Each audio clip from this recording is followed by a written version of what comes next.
Hi everyone, and welcome into our December D&D charity stream supporting the ACLU. We are so excited that you are going to be here with us tonight as we go on a little vampire hunting journey. I'm going to go ahead and click our donate button into the chat. Again, we are going to be raising money for ACLU. I do want to thank our two anonymous donations. So far, we've already raised $70 and we're already halfway to our goal essentially. In case you are not familiar with the ACLU, they were founded to ensure the promise of the Bill of Rights and to expand its reach to all people, especially those who have been denied its protections. And fortunately, we are living in a world where that is very much needed. So we do appreciate each and every single donation that we receive tonight. If you do end up donating, you can gift incentives to our players. So if you donate $5, you can gift advantage to a player. $15 can gift a reroll to any player. And I should also specify that you could also give it to our DM if you so choose. If you donate $25, you can gift a natural 20, and if you donate $100, you can name the next NPC in our adventure. Also, just so everyone knows, for every $5 you donate, you are going to get an entry into win a raffle prize, courtesy of Eldritch Works. They are actually sponsoring today's stream. They are absolutely amazing. I have it on good authority that they have very amazing minis. I also have it on good authority that their dice restock is happening in February, and you can bet your bottom dollar that my little gremlin paws are going to get my hands on some of those dice. So, without further ado, my name is Jess. My pronouns are they, them, theirs, and I am so excited to be sharing this table tonight with these lovely humans. And I am going to popcorn it over to Sam to introduce themselves. Hey everyone, I'm Sam. That's Sam with two M's. You can find me all over the internet at Lust for Life X. I am here today. Backtrack. I am terrible. I'm just gonna. We're introducing our characters, right? Like myself, or just in general, just being like, "Hey, this is what I do." Smiley face. Just you for now. Cool, cool, cool. All right. I use she, they pronouns, and I am a tabletop performer. And I will popcorn to Alec. Hi, everybody. My name is Alec. My pronouns are he, him. You can find me all places on the internet at CommunityM. I am the archivist for a 5th edition homebrew campaign set in my world of Aosha called Known Realms to Lesh. And I am also a player in Heroes of Hysteria, Unearthed Inheritance every other Sunday on twitch.tv/CommunityM, which is my channel. And it's a whole lot of fun. And I do a whole lot of different stuff on the internet here. Thank you for having me. My pronouns are he, him. If I didn't say that already, I can't remember. And I will popcorn it to James.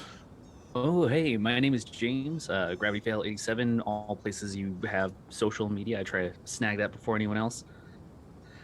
I play D&D over on Ampersand Box Tabletop RPG. They're currently live streaming some Overwatch since I am gone for this Sunday, but I'm going to do what I can and have fun and popcorn it over to Matt. Hello, I'm Matt. My pronouns are he, him, and I am Gravity Falls 2 because someone always seems to take that on all socials all the time. I gotta be 2. I'm kidding, James. I'm Yeah. I'm Matt. Roleplay chat, roll_play_chat on all socials. I'm a tabletop RPG podcaster. Me and a guest every episode discuss and dissect various tabletop RPG topics, share stories and insights wherever you listen to podcasts. And I'm super pumped and jazzed to be here tonight. Thanks, Jess, for organizing this. It's going to be a spooky, scary time. I can't wait. And I'll pass it over to Jojo. Hi, friends. I'm Jojo. I use he, him pronouns. And I am your story collaborator this evening. I will be guiding us into tonight's tale of intrigue, and I spend any free time that I have going back to school for anthropology, and that's something I hope to include in my stories on this platform. Here, you can find me on Twitter at it's DMJojo. And I guess, are we done with introductions? Is it I needed time? that soothing voice, Jojo. That spoke to my soul. I mean, it Don't helped me worry. chill That out. Like, came in like just like the smoothest butter, just like You smooth churned. you are gonna be safe here. Don't worry. But That was not ominous at all. with I think if I have the conch, I think it's time to take us in tonight's story, yeah? Yeah, let's go. Well, there's something you should know. There is no sun here. Not in this world, in this bright part of the cosmos. Only a single moon orbits the sky. A goddess that holds up the divine veil to remain obscured amongst the stardust of the universe, allowing only the ambient light of other stars to diffuse inwards. You recall the missive from Galder's speedy courier, a wispy air elemental, bringing you a trunk chest with two sealed envelopes inside it. Upon receiving your delivery and opening the missives, the first letter reads, "Good eve, dearest hunters. We have received notice of unauthorized feeding activity in the town of Keeper's Hollow. Investigate the source and put an end to the disturbance. Reckless gluttony can never be sated, but remember the temperance of gold. Shine brightly, my glittering lights in the dark." Signed, Tem of the Radiant Palm, 14th Virtue. The second piece of paper, as if ripped from a guard's journal of the night watch, details the death of one Piotr Plogo. In the last 10 weeks since his death, townsfolk have reported feeling oppressive weights on their chests during the night, and awaken feeling sapped of their vitality. The report goes on detailing an additional 8 deaths within 24 hours of these night terrors. You crest over the top of a cobblestone bridge, traversing a chill winter stream below you. The town ahead of you is dotted in small houses made of wood, plaster, and work stone. A slight chill settles over your bones as you take in the night sky of perpetual twilight. Ahead of you, 4 braziers are alight. The air smells sweetly of burning wood and are being tended to by what appears to be a large owl folk or owlin or anthropomorphic bird. And you breathe in the night sky. And from here, I would pass it over to whoever is bravest and would like to introduce their character first as how we may perceive them. I'm feeling brave. Um, I'm posturing. So you guys would see a what looks to be a human-like individual. Blue sort of star-like tattoos marring his body, long brown hair wrapped in a tight bun, wearing clothes of his druidic origins, a lot of pelts and furs, small little armored pieces scattered across his wear. As Delwyn walks forward, he carefully takes in the sky above, almost as if he's musing with the stars, as he sort of, bad dreams, dead bodies. Not a good thing. We should really do something about that, I think. Yes, as he continues forward. Excellent. Would anyone else like to follow after Delwyn? Yeah, I'll go. Why not? Um, so essentially what you see slinking out of the shadows, darkness, probably from behind a tree. She was off scavenging somewhere, is about a 5'10", standing at about 5'10", an elf, brown skin, dressed in very fine cloaks, has a hood, long sleeve, goes all the way down. Um, and she is carrying this beautiful of like bright, strong, shiny mahogany wood, a short bow that's crossed across her back. And the steps that she takes are very meticulous. You don't hear her coming up, but she kind of walks up very quietly behind Elwyn and very pointedly in your ear, she peeks up behind you and looks at you with these very piercing gray eyes, and it's like, boo. Oh, you always seem to come out of the shadows. I keep looking for you, but I never know where you're going to pop out from. It usually helps if you whisper, Delwyn, it's me behind you. I'm not trying to scare you. Wait, are you trying to scare me? That's exactly the point, Elwyn. The whole point is I'm trying to scare you. It's not fun if you hear me coming. Right. Okay. So you're scaring me for your own fun and pleasure. You know what? I find fun and pleasure in that too. High five. High five. All right.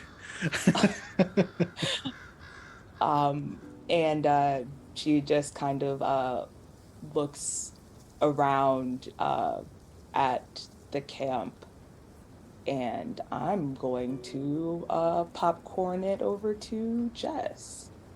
Third, yeah. Seeing this very cheeky interaction, you see my character Gadriel pop a smile, and you see that she only has one vampiric fang because her others have been removed, unfortunately. But you see a very tall, very beautiful Asimar with bluish greenish skin and wings that match. She's got some bruises covering her arms and legs in a very interesting style. She's got almost some druidic skirts on, but she sees this cheeky endeavor from Sloane and just chuckles along. And I will pass it to Cinder. So Cinder is walking with much purpose. You see a 6'2" gentleman wearing a top hat and a dapper black cloak. But below the cloak, as he's walking with, like I said, some purpose, you hear the clink of armor and chainmail and the slap of leather straps and various other martial equipment scattered around his body. He's fiddling constantly with this very ornate necklace with a red stone in the middle. And it seems to have like a glow the more he fiddles with it. You almost seem to perceive a small flare or spark every now and then as he fiddles with it. He's pretty focused on where he's going. But then, of course, the occurrence of Delwyn and Sloane, that little happenstance, that happening kind of distracts him from where his mind was at. And he kind of looks up to Gadriel and, now those two are always up to trouble, aren't they? You hear me laugh. Shrug. And then kind of slip up right behind Delwyn and tap on the shoulder. Oh. Hello? Now, was I supposed to go ahead and tell you that I was doing this, or is knowing that I was gonna try to scare you. Is that okay? I'm really trying to understand what the paradigm is here between this group relationship and how they all scare me. So I think what I'm understanding is the surprise is the element that makes it fun. I You're look just back to easy to Cinder scare. and say, "Now, next time it's your turn." Oh, I see. And then Cinder disappears and then reappears right in front of Delwyn and Oh, casts Shadow Step, and he just like, it's a you pleasure to be know, working with you again, it's friend. really good to see you. Thank you so much. I'm having a lot of fun. He's doing his best to understand that this is really fun for everybody else, and he's also having fun. Well, don't worry, Delwyn. You can hear me from a mile away. As Earl Fangsnapper would just walk in, first thing you would notice is the mustache that Earl has, besides being a hobgoblin. Uh, with that, their splint mail and mace that they carry at their side. They're loud, they're noisy. It's just like a rolling bucket of bolts as they move about. So they're not stealthy. They're very aware and they walk with confidence. There's uh Delwyn, you just gotta look around more often. You know, I'm quite perceptive. I'm understanding that, but for some reason, my grasp on the human condition is far less sharp. And with that being Just, said, you guys make your descent down the backside of the cobblestone bridgeway, descending into a little bit of a, not a town square, but more like an alley. There are clusters of houses on both sides, as if perhaps at one point cargo came through this space, but the space has been since cleared out. And there are four braziers lit. Um, as you approach closer to the general town populace and structures, you do note that there is a bit of a uh, sweet smell, um, a sweet sort of wood that is being burnt, seemingly as in incense. Uh, who has passive perceptions of over 18? I think that's Delwyn and Sloan, yes? yeah. Yep. You guys track that those wooden incenses that are being burned are popular in this part of the world for masking smells as well as cleansing rituals. People often use it to mask the scent of death. Seems as if we're getting close. Yeah. Um, mm. All right, so here's my proposition. Love you all. You all can't sneak with hell.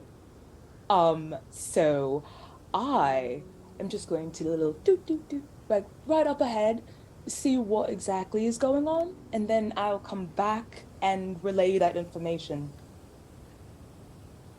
One Sound moment. good? Okie dokie. Yeah, let me just help in the ways that I can. You see as a constellation begins to form around Delwyn's fingers as he casts guidance on Sloane. This wreath of constellation becomes wisp of shadow as it sort of takes in your skills. Oh, Right, should be able to help just a little bit. I love when you do that. Thank you so much. Happy to help. Um, and I'm going to basically step back slowly into the shadows, and Sloan just disappears. Sure. Do you want to go ahead and make me a stealth check? Yeah, First sure. roll of the game. First roll, first roll.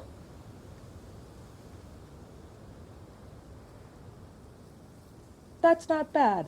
Uh, hold on. Hi, math. Uh-oh. Hi, Matt. It's me, you boy. That's a 23 on stealth. 23 is pretty good, and you feel pretty confident that you are doing your thing, the thing that you're good at, excel at, and have taken no small amount of targets out because they underestimate how good you are at what it is that you do. Is there I anything was in born part? in the darkness. I was molded by it. Sorry. Molded by it. Is there anything that you are trying to particularly iron out, or a general cursory glance of the immediate square? I kind of want to do a cursory glance of it, but I think Sloane's perceptions would still, while she's like doing like a quick oversearch of seeing what's going around, she would still pinpoint like anything significant that was happening off like over in the peripheral, if there's groups of people Sure. congregating in one area, something like that. Sure. So with a passive perception of 20, I won't make you roll for it. It's pretty good on its own. Kind of taking a moment to glean through, you can see that there are four braziers that are being tended to that what appears to be a cleric of the Twilight domain. Um, uh, Probably Fey in origin, given that they are an owlin or owl folk. Of a nearby neighboring continent, and on a occasion have been known to do missionary work for the disenfranchised. Um, you see that the braziers, this catches your eye, there are glints of gold on as if there were four corner points, almost like handholds. Um, these spokes that come off of these braziers are stylized in the form of small golden cats. Catches your attention. And as far as you can tell, there appear to be a couple of skulls that are displayed underneath the braziers in a kind of ceremonial or ritualistic display. They look like they've been cleaned. They're not bloodied. They look cleaned and smooth. Um, but there is definitely a sort of presentation to the braziers, and you can see that there are people in various states of perhaps mourning or grieving or praying. But there seems to be a sort of wake that is happening, though you'd have to engage to glean more information. Okay, so it looks something like a funeral for the most part, with some specific practices to whoever they are specifically. Okay. Mm. Is this like hidden, or do we can we No, approach it? it is out in the street and is approachable. All right, so yeah, Cinder's going to approach, um, walk straight up, maybe nudge Fang Snapper, and say, "I gather we should probably go see what that's all about." Talked a lot about deaths in that in those newspaper clippings. Well, you can see if there's a equal number of skulls for all those deaths. So Cinder works his way over, kind of keeping stride with whoever else is joining to maybe ask whoever's tending to this ceremony. As you come closer, Sloan, are you staying hidden, obscured where Yeah, you are? Okay, just yeah, checking. I am gonna try to go probably if I see all of them kind of going towards it, I'll probably take that as my opportunity to kind of sneak back and see what exactly is going on. Sure, sure. Uh, Cinder, as you walk into the main thoroughfare there, you can see that one of the priest or the acolyte that is attending or doing funerary rites, initially kind of a smaller, hunched over figure, as you cross a certain threshold, you can see the owlin uh, stands up straight and then cocks its head 90 degrees to look over at you, looking over its shoulder. A visage of a plain white, like a barn owl, peers back at you, and then respectfully bows their head and sets two incense set into an incense holder like a candelabra before coming to greet you, um, standing up to about 10 feet away from you uh, before greeting you and saying, "Good dawn, or rather, dawn's eve, travelers. It's unusual that we get visitors in this town. Are you lost, perhaps?" We're here for business. Tem sent us. Hmm. What, may I ask, what sort of business brings, glancing at your clothing and state of dress, the mace hanging nearby, uh, weaponry, perhaps, is what sort of business here? We've had a stroke of terrible luck, and many of the townsfolk have been duly afflicted. We've been hearing of strange deaths in these parts, and some suspicious night terrors. We were assigned to investigate, and we saw you on display and figured you might know something. Looked like a real hoot. Uh, the Good one, the Cinder. the Owlin leans back and kind of its head recedes back into its neck as it laughs and kind of I won't pretend to know what a laughing owl sounds like, but I can promise you that it's at least slightly disconcerting. Like there's no way that isn't. But you there is a little bit of a hootiest laughter for a witty rebuttal. Um and says, "Well, yes, there have been townsfolk who have complained of night terrors, and unfortunately, they have passed on beyond the veil shortly thereafter. It all started with when the Piotr was his name, Piotr Plogo. He was the cobbler, shoemaker for the Summer Gold household here. Um, it is my understanding that he came down with a sort of sickness, feeling zapped of vitality, of strength, and expired. And then I believe the townspeople began to see Piotr come to them in the middle of the night, stand at their bed, and they would feel an oppressive weight against their chest and would complain of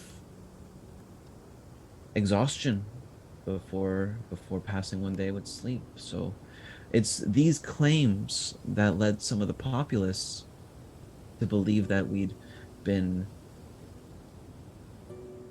under siege by a new vampire spawn. Superstitious townfolk as they are, uh, sometimes they jump to more violent extremes. But we hope that everything is under control now, and kind of gestures to the braziers of the skulls that are presented sort of ceremonially. If I may speak candidly here, I understand that these seem to be funeral rites, and I wish to be nothing but respectful. 8 people are dead, all by the same shared cause, it seems. One is a horrid coincidence of the world, but I don't think dreams are capable of killing people this way. I don't mean to speak out of turn, but No, and I thank you for your candor.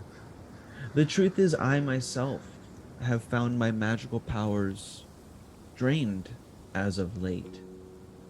But if it truly were a undead incursion, I imagine I would have expired as well. And not to mention that the summer gold child, Lyran, fell sick the same week as Piotr, and yet he remains in bed. I believe still nursing whatever diseases have come across him, but he is recovering, and I can't imagine why a frail child would live, but I am concerned only because it's happening about once a week. And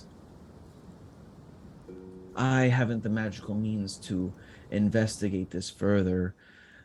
I feel so tired, worn, and doing these funerary rites to make sure they properly sail beyond the great veil is about all I can muster these days. And now, have you you haven't seen Piotr or any of those other folks that have unfortunately passed now, right?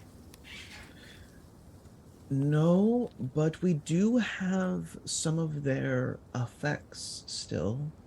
Um, you're welcome to look through them if you'd like, if you're here to help. We've gone through them already, and it was of little value, but no, we haven't seen Piotr since he was beheaded. Well, what was left of him. Safety precautions to make sure they don't return unlike themselves. You see me curl my lip up at you can look at their effects. Personally, I do not want to get potentially infected, so I like look around at the group to see if anyone else is like nodding their head at the opportunity to look at their I'll stuff. do it. I got the constitution of a racehorse. I'm fine. Okay. I don't mind getting my hands messy all the way up in there and just mess All around right. with their shoes and leatherwork and whatnots. Okay. I'll be coming with you. I think we should be burning those things as soon as we can, as soon as we're done with them. I point at Cinder and nod. Okay. And Sloan, I haven't forgotten about you. I'm gonna come back to you in just a couple minutes because you are seeing Fine. interesting things. But in this time here amongst the braziers of Char Alley, you pull loose the Owlin goes by the name of Zwain, reaches over into some storage units, opens up what is more like a storage shed, and pulls out various boxes of their various people's personal effects, things that they had cleared out of their homes. Um, those that are looking through the goods, if there's anything in particular you're trying to use, let me know. Otherwise, you can make investigation checks and help yourselves as appropriate. I'm using my divine sense. Okay. That I'm not doing is anything special. that is of paladin flavor, yes? Correct. Okay. So the hands just over the objects, trying to almost deviate, like divine which things may be sinister or evil of nature. Okay. You lay your hands out and channel the divine power within you. And you find the items cold. They don't give off inherent undead or fiendish or celestial energy from divine sense. But you can tell that the braziers ping behind you as consecrated items.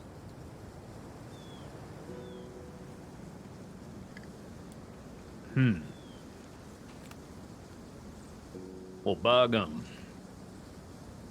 there's nothing quite right here. Cinder, you want to poke around in any of these? Yeah, I think I should. So I'm gonna investigate maybe the ones that were pointed out, the ones that had maybe a little more to look at. My investigation check was a 22. That is great and a very good roll. I would also like you to roll 2 more times for a mini skill challenge as you begin to pull out loose pieces of scrap, notes, offhanded, scribed messages that were pulled from desk drawers as you begin to do a couple more, a solid investigative check. So if you could roll Sure, yeah. twice. So we've And while got you're doing that, I just want to say thank you so much to chat because we just raised $270 and we've only been doing this for less than an hour. So y'all are MVPs. Thank you. oh my god. Continue. That is amazing. I resolve to make it worth everybody's while. I promise. So the other two were 13 and 19. 13 and 19. Okay. I will give you 2 successful clears. Looking through the notes, debris, personal effects, at first you take a moment and you realize, okay, it looks like Piotr, the cobbler, had a series of open orders, personal commissions for shoes, actually, like a business book, a ledger. You can see that one of the last, about the 4th entry from the bottom, was addressed to in the name of a Lyran Summergold. That is the first piece of information you glean. The second piece of information is that there are 2 other names below that. It takes some time, but yes, it does seem that this second individual, Jarvan, appears to have been the carriageman of the Summer Gold Estate. And then Basim, who appears to have been a steward in the house. So Cinder's gonna kind of turn back. Looks like these Summer Gold folk really liked their Air Piotr shoes, so we better be spending them a visit. I think he's definitely been spending a lot of time with them before his death.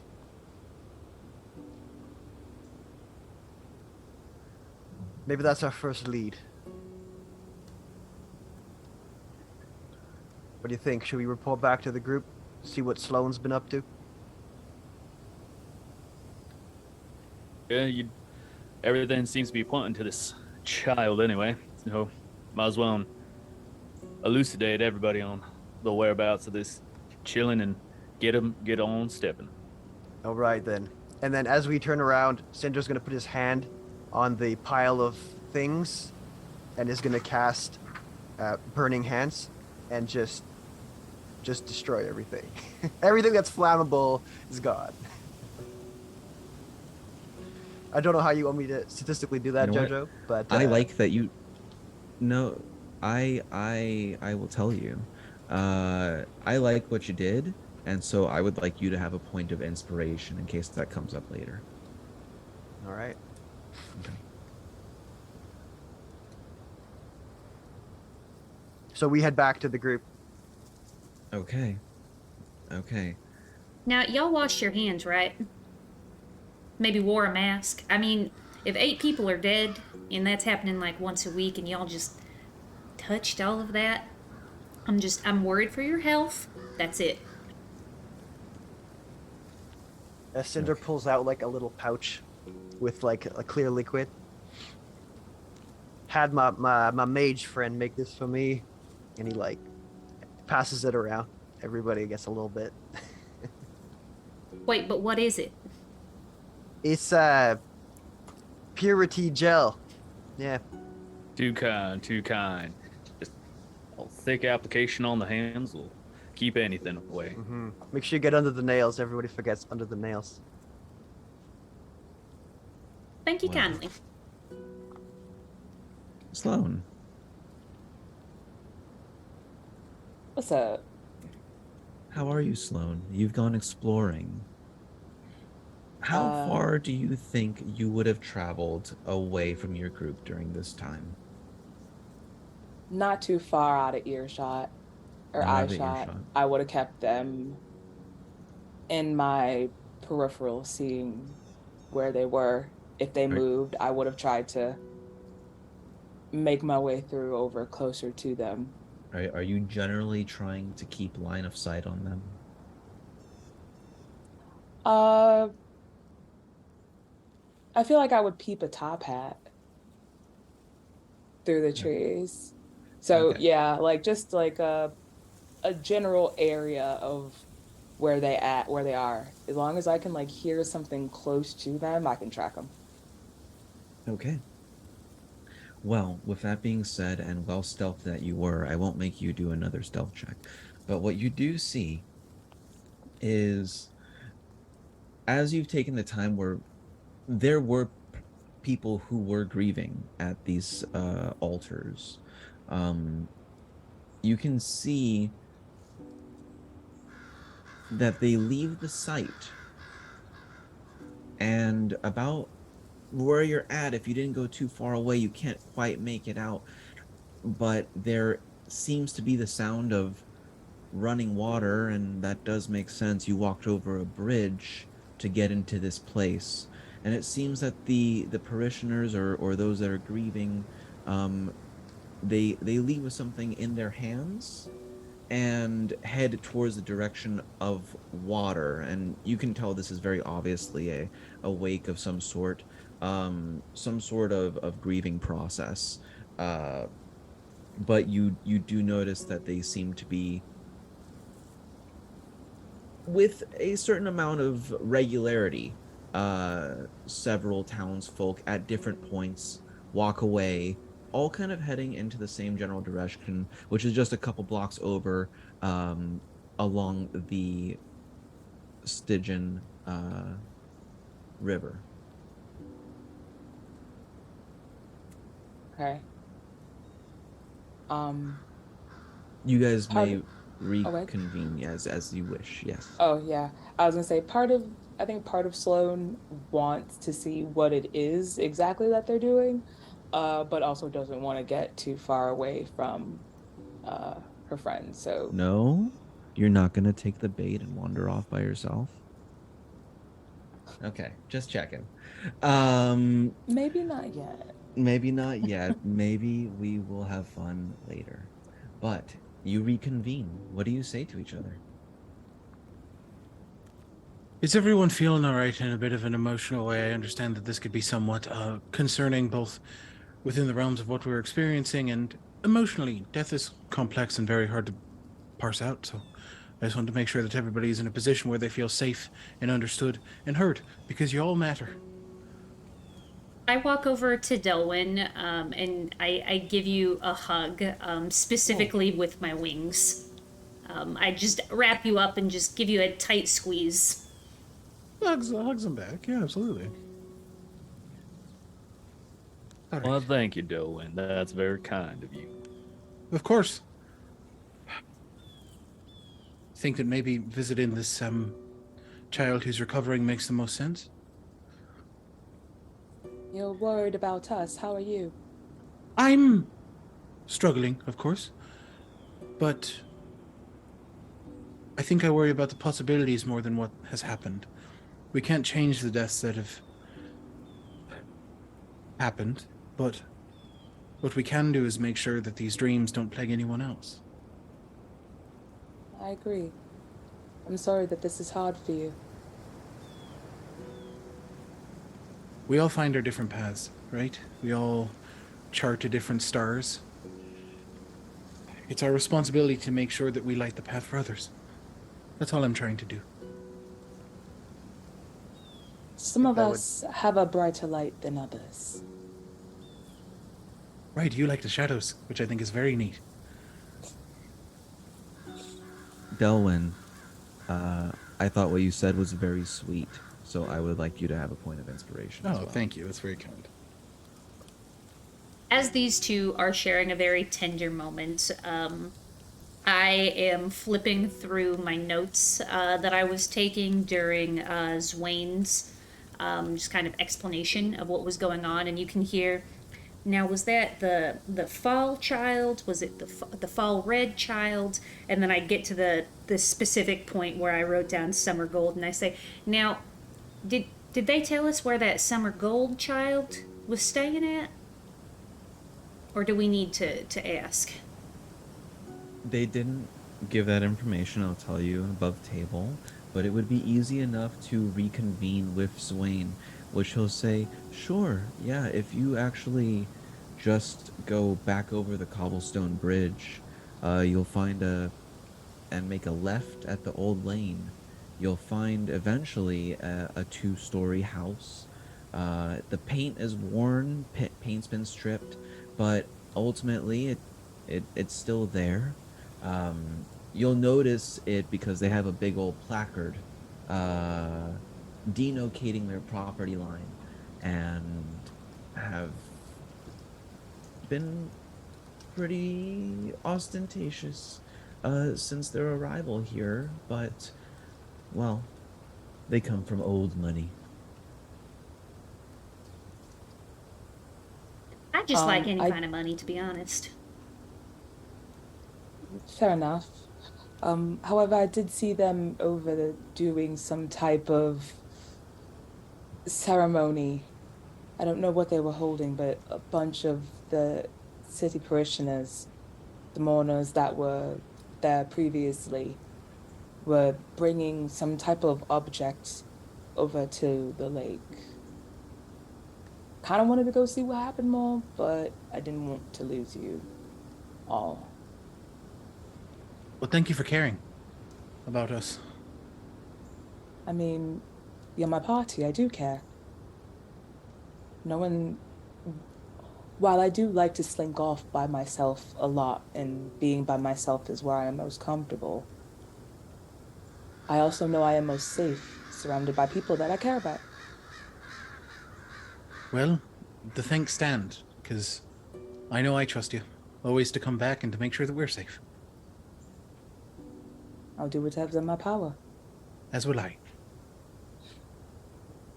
So you go check it out then, Sloan. I'll happily come with you. Might blow your cover, but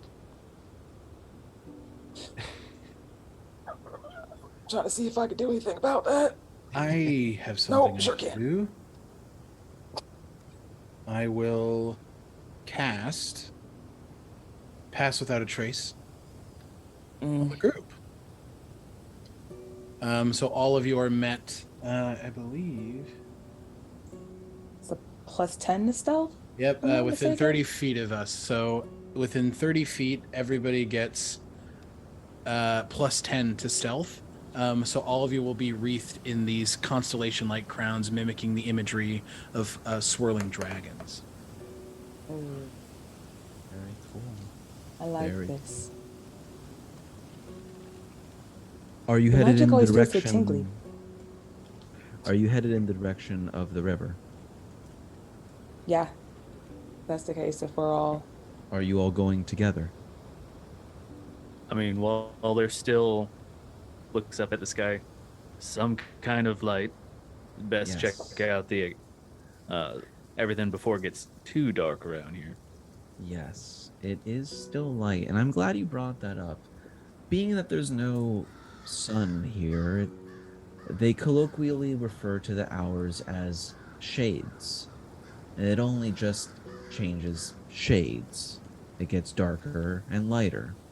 You've got about three shades left in your day before it's otherwise completely dark out with nothing but the faintest light of the stars to guide you. But you make your way to the river, collectively, as a unit. Are you attempting to perhaps engage with other people or stay back and watch what happens? I think for now, I'm just trying to see what's going on. If I have to engage, I will, but I'm kind of like leading the tip Sure. of the group over in this area. I think Just Forest is Dell, my yeah, favorite Dellen will. terrain. Hell yeah. Yeah. all right. Well, if you are at this point um proficient in either perception or survival or investigation, but I'm looking for proficiency skill checks. And if there's a way that you want to apply them as you're looking out, studying, checking your surroundings, now is the time to use any of your proficiency skills and let me know how you'd like to do that. I'm just Um, standing in the middle of everybody right now. Try and keep them all within feet of me. okay.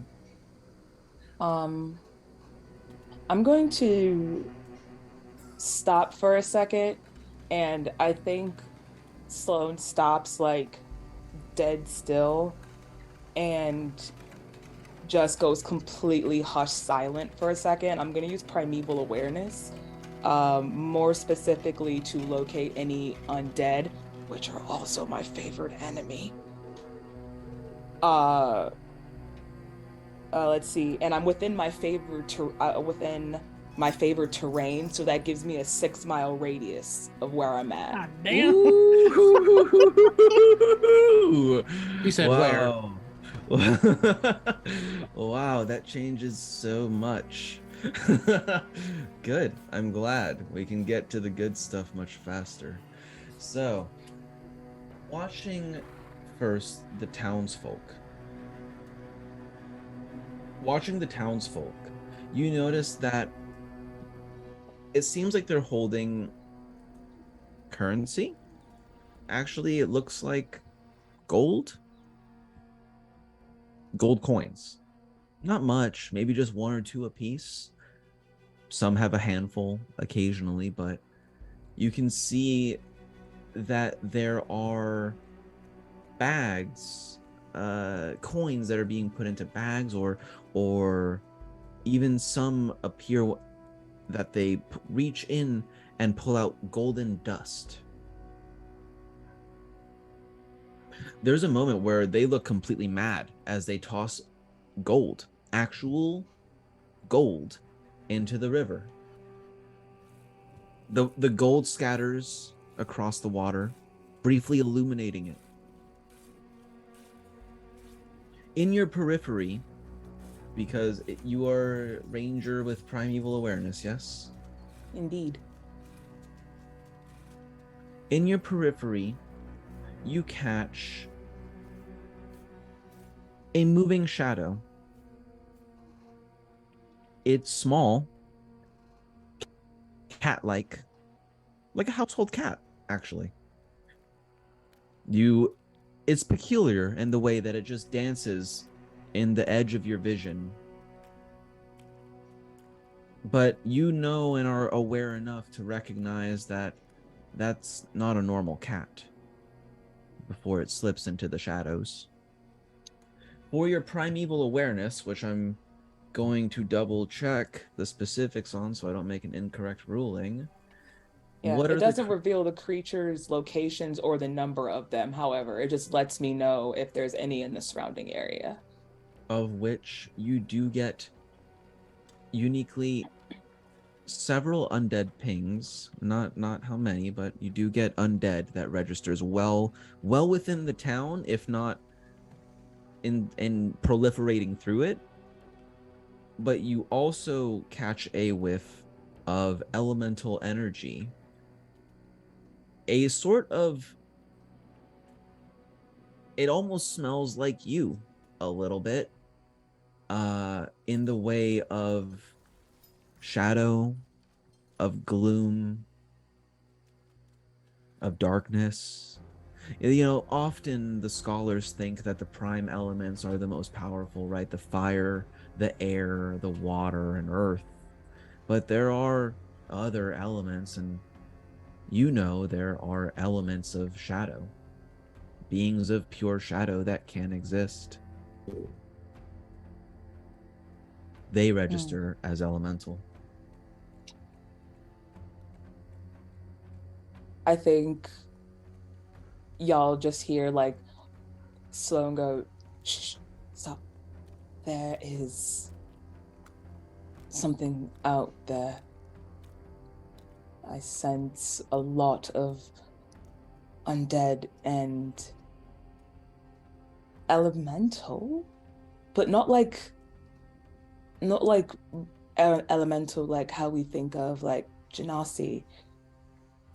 Something a bit darker, more shadowy than anything else. But they still ping kind of as they smell like elementals.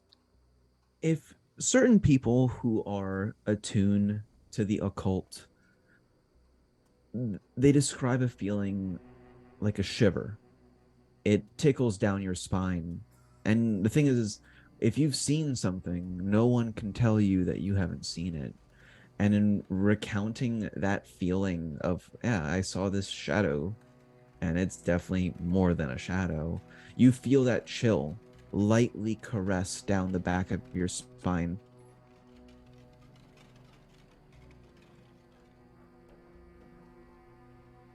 I don't like the feeling of this. Hey.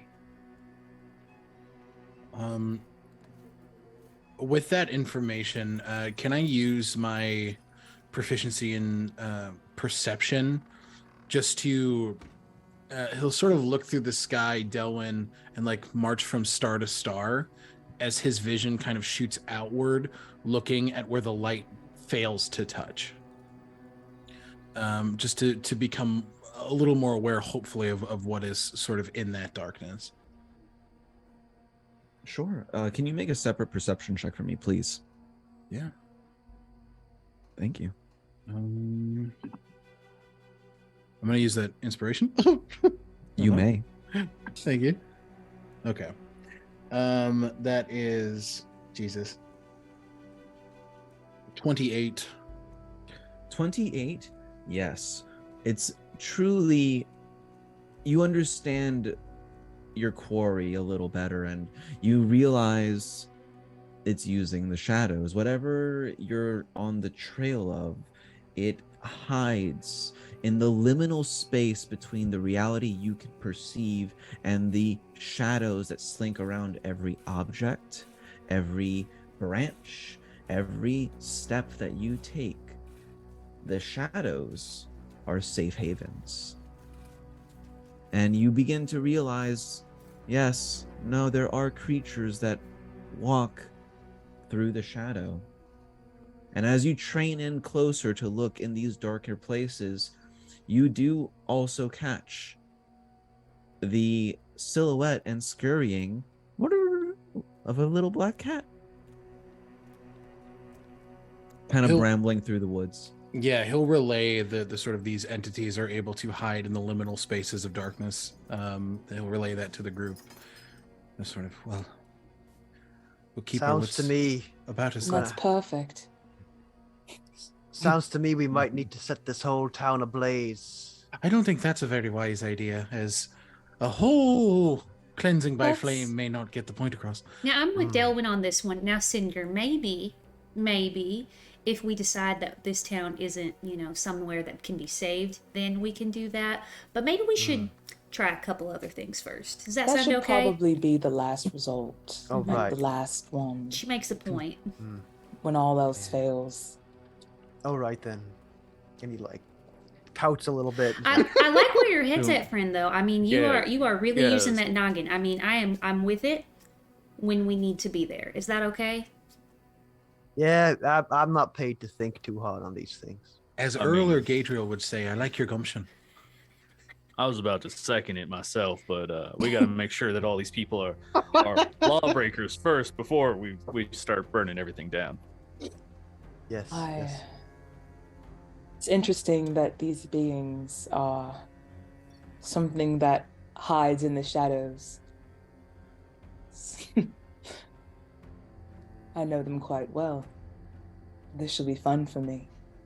Well, then I suppose that begs a question to you, my friend Sloane. Do you hide in the shadows, or are those where... Because I believe you said you feel the most comfortable there. The shadows allow complete anonymity up until I feel safe and comfortable, in which it typically is normally the last moments of a person's life, but still, Right. it's a safe spot for me. Most people underestimate the shadows. They may not be able to see through them, but they don't fear them the way they should. Well, I imagine maybe these creatures feel the same way. Safe and home there. Delwyn, you always see the good in everything. But Well- these creatures are clearly doing something bad to these people. I The thing agree. about the shadows is that you can't stay in them. No. At some point, you have to step out of them and embrace the light. When Sloane says light, I cast the light cantrip Nice. on a small rock that was, kind of in the shadows. Do I see anything in that additional 20 feet of light now? I do not. Maybe. You're muted. I was muted. Initially, in that, as you cast Illuminate on a rock, and I think the light cantrip, it actually gives a pretty good radius of light. Yeah. I feel like it's pretty significant. It's 2020. Yeah, that's pretty good. 2020. Yeah. Okay, so just as you cast light on it, brightness springs out, radiant divine energy left behind from the sun that used to be in the sky. It's a curious thing, light. It permeates all creatures and all beings, and well, you release it into the world. Bright light springs 20 feet, an additional 20 feet of dim light. And just further beyond that, perhaps an additional 20 feet, you make out other people standing still. Just barely making out their silhouettes given the position of the lighting. But you can see people standing around. Yeah. I immediately extinguish it and cast light on a boulder that's a little bit closer to them. I look around at the party and make the slowest, most awkward step forward. I will gently remind you that light is a spell with a range of touch. And so you will have to go closer and away if that's something you would like to do. But because I'm generous, I'll give you a moment to think about your choices. I do it still. It's really awkward. Okay. Well, Cinder's gonna like tap on Gadriel's shoulder and be like, "I saw that too. I'll come with you." And he'll like step for like we're kind of doing like this awkward dance of like who's gonna go first. Sloane comes with you as well. Delwyn follows because he has pass without a trace up. okay. The more the merrier. Yeah. I'll bring up the rear. It's my favorite spot. So you guys are moving as a unified troop together to the people. Mm-hmm. Good. As you walk together, I liked watching the faces of panic cross the screen. It was fun. As you guys walk together, the light, which I can only assume you will be re-upping as you go, as you walk, you will be illuminating your way, I can only presume, yes? Well, it's funny that you say that, Jojo, because eventually, I think maybe after the second time I touch a rock, I pick up a leaf and hold it in front of me to get more light on these creatures. Sure. As you, for simplicity's sake, light the way with your leaf, you can see that the outlined images, these people, don't move. They appear to be just generally human. Their complexion's a little ruddy, red, swollen in the face, perhaps, but otherwise looking wholly formed and with all appropriate limbs, though they don't move. At this point, I would ask you, at what point do you call to them? Would you call out to them at all? How far would you be away when you do so? We started how far away? They were about 60 feet away from you, outside of the range of light. You'll have to walk 60 feet over. Maybe 25 feet away is when I'd say, now, hi there. How's it going? Sloane is watching diligently, just waiting for the moment where they have to spring into action. Just one word response. Good. Now, Nice night. Now, what are we doing out here on this nice night? And I'm like looking around at my friends, like, why the hell isn't anybody else saying anything? You got this. Don't worry. You got it. I'm right behind you. You're doing great, sweetie. What's your name, friend? He, as you illuminate lightly just a little bit more, you can see that the friend is dressed in like a groundskeeper's kind of garb, appears to be like workers' overalls. You can see that there is dirty clothes, soil on the linens, long sleeve shirt, bottom of the trousers. There is a name tag that reads, and he also will call back to you, Oscar.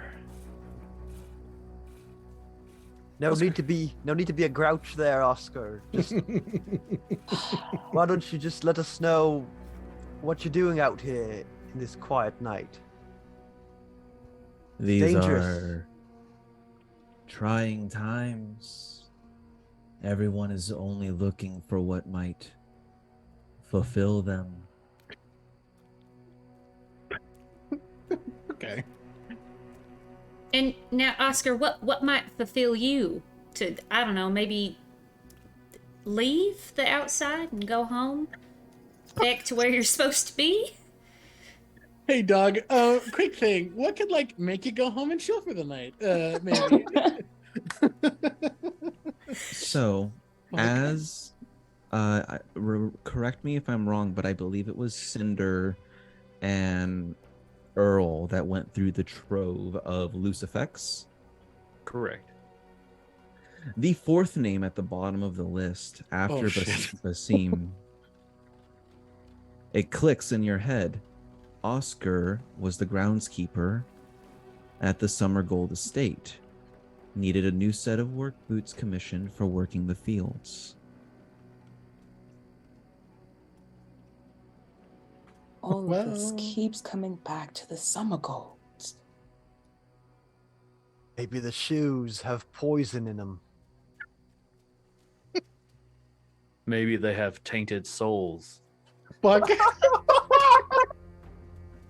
Jess, get that dead? Yep, there it is. I'm like, Jess has been on it with the dad counter. Like the past like, 3, I've been looking dink, down like, dink, yup. dink. Just racking these bad boys up. Shit. Tragic. Man, you hate to see it.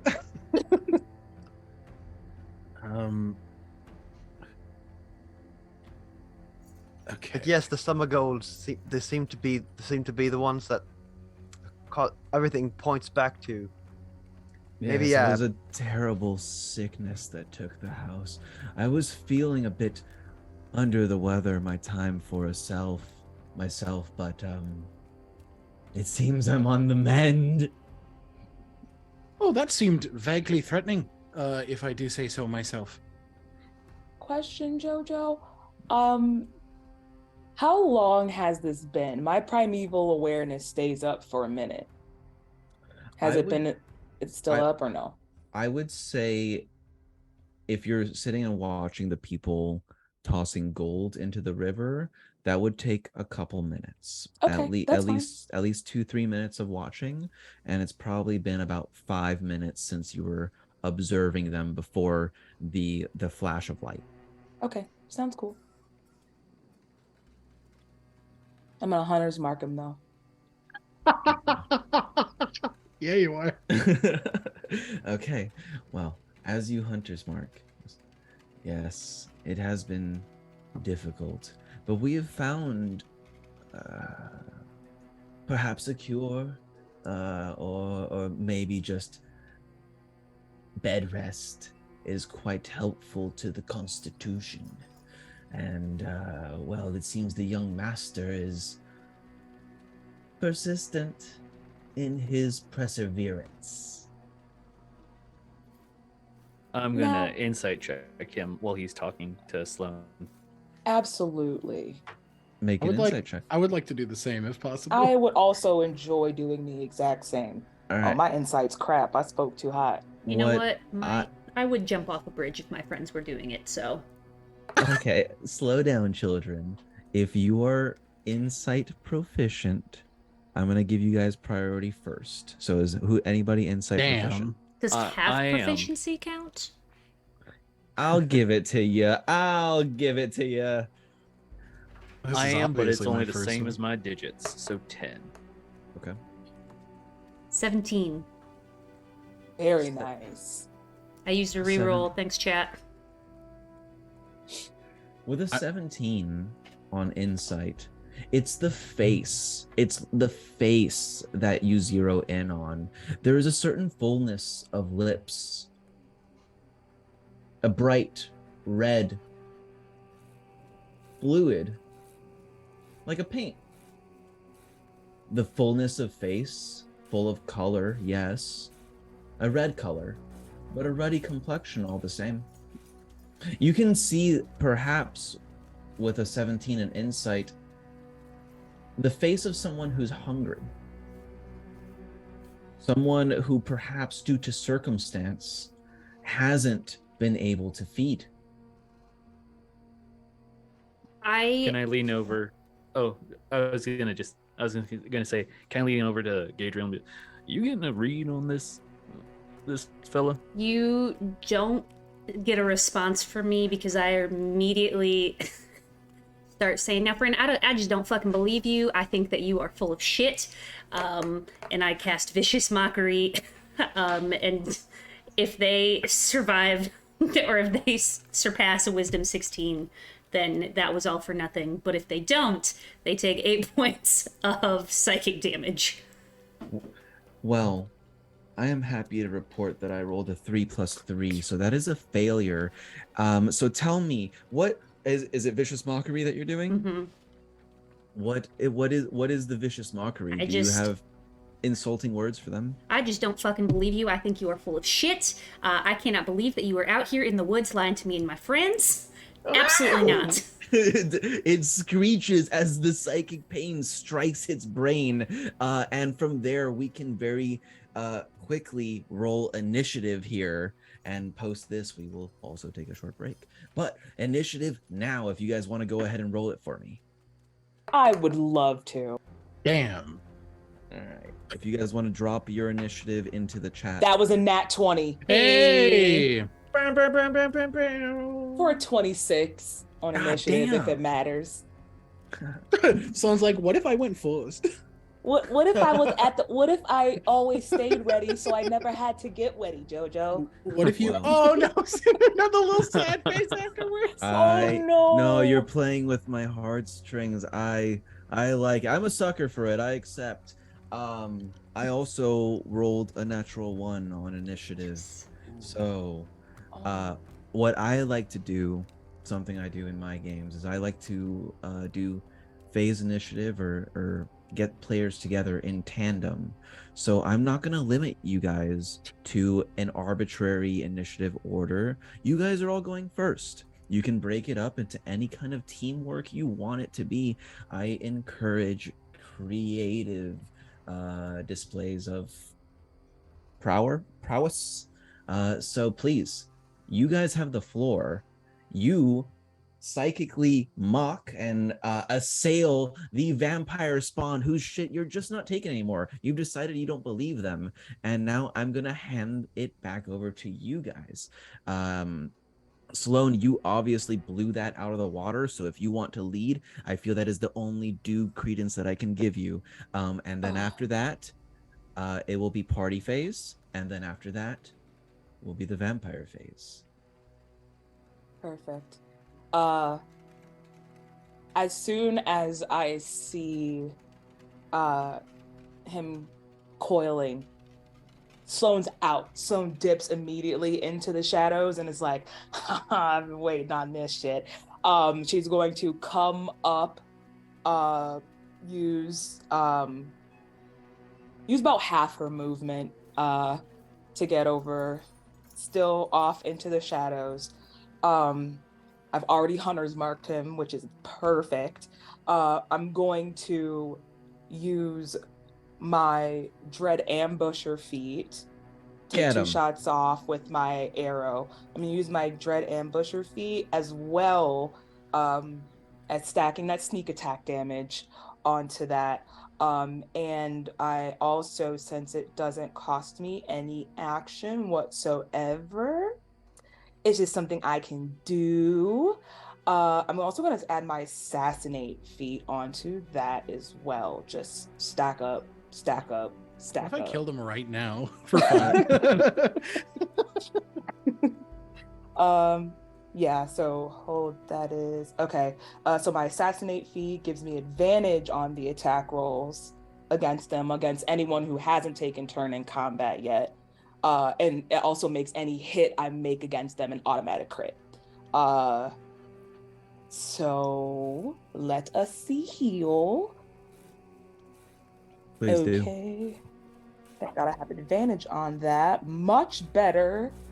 That is a 23 to hit on the first attack. It definitely hits. That was Ooh. also a nat 20 on that second Oh attack, my god. which I think that just made that like a, what did that make it, like a triple crit? I'm Triple crit? sick. Well, Crit? Let me see. Yep, cool. So let's roll the damage on that first one. yes, I think and it's +5.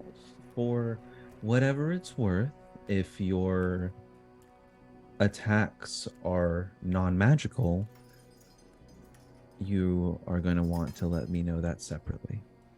Um, my bow is magic. It's Your bow +1. is magic? Good. Yes. Good.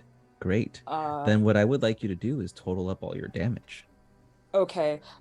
This is gonna take a while. Who wants to go next? You While I line up do all the math. you line up the shot, the kill shot in the shadows of the dark. You are the predator that the predator doesn't know the predator is even there. The hunter becomes the hunted.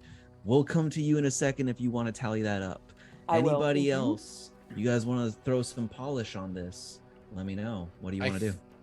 Yeah, I think Dylan is gonna take in kind what Sloan has begun to do, and he will pull his hand forward as all of you see this constellation of a dragon sort of wrap around his own arm, plucking one star from each of your pass without a trace. As from his star map, without expending a spell slot, he is going to cast Guiding Bolt. Okay. It is just this large constellation that bursts forward toward this vampiric thrall. Excellent. Go ahead and make an attack roll. For Guiding Bolt, that's a +10, baby. 24. That definitely hits. Go ahead and roll resolve damage. 2, 4. Oh God. 15 radiant damage. Good.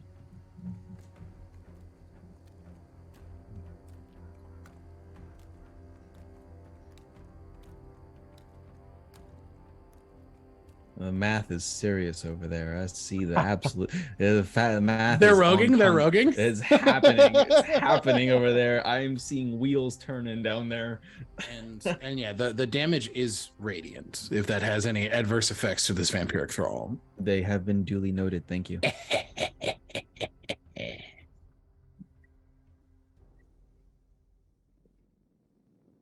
All right, So- if my math serves me correctly, that's 47 points of damage.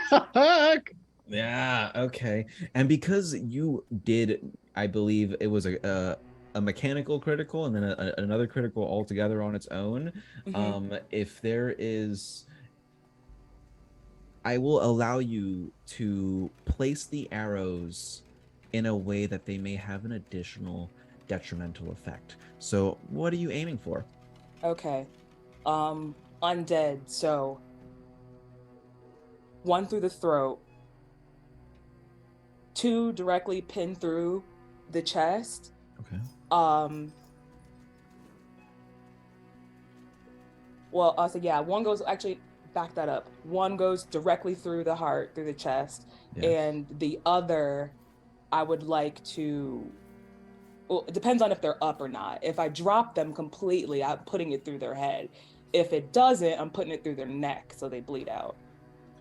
The strikes do hammer true, and they connect into the body, and it's that shot that punctures into the neck that you're like, it was a beautiful clean hit. And as the arrow pierces in, the viscera and ichor just spouts black blood, a sort of almost like a congealed sort of sludge that slips from the throat, and there's a wide-eyed grasping of the arrow, and then you hear it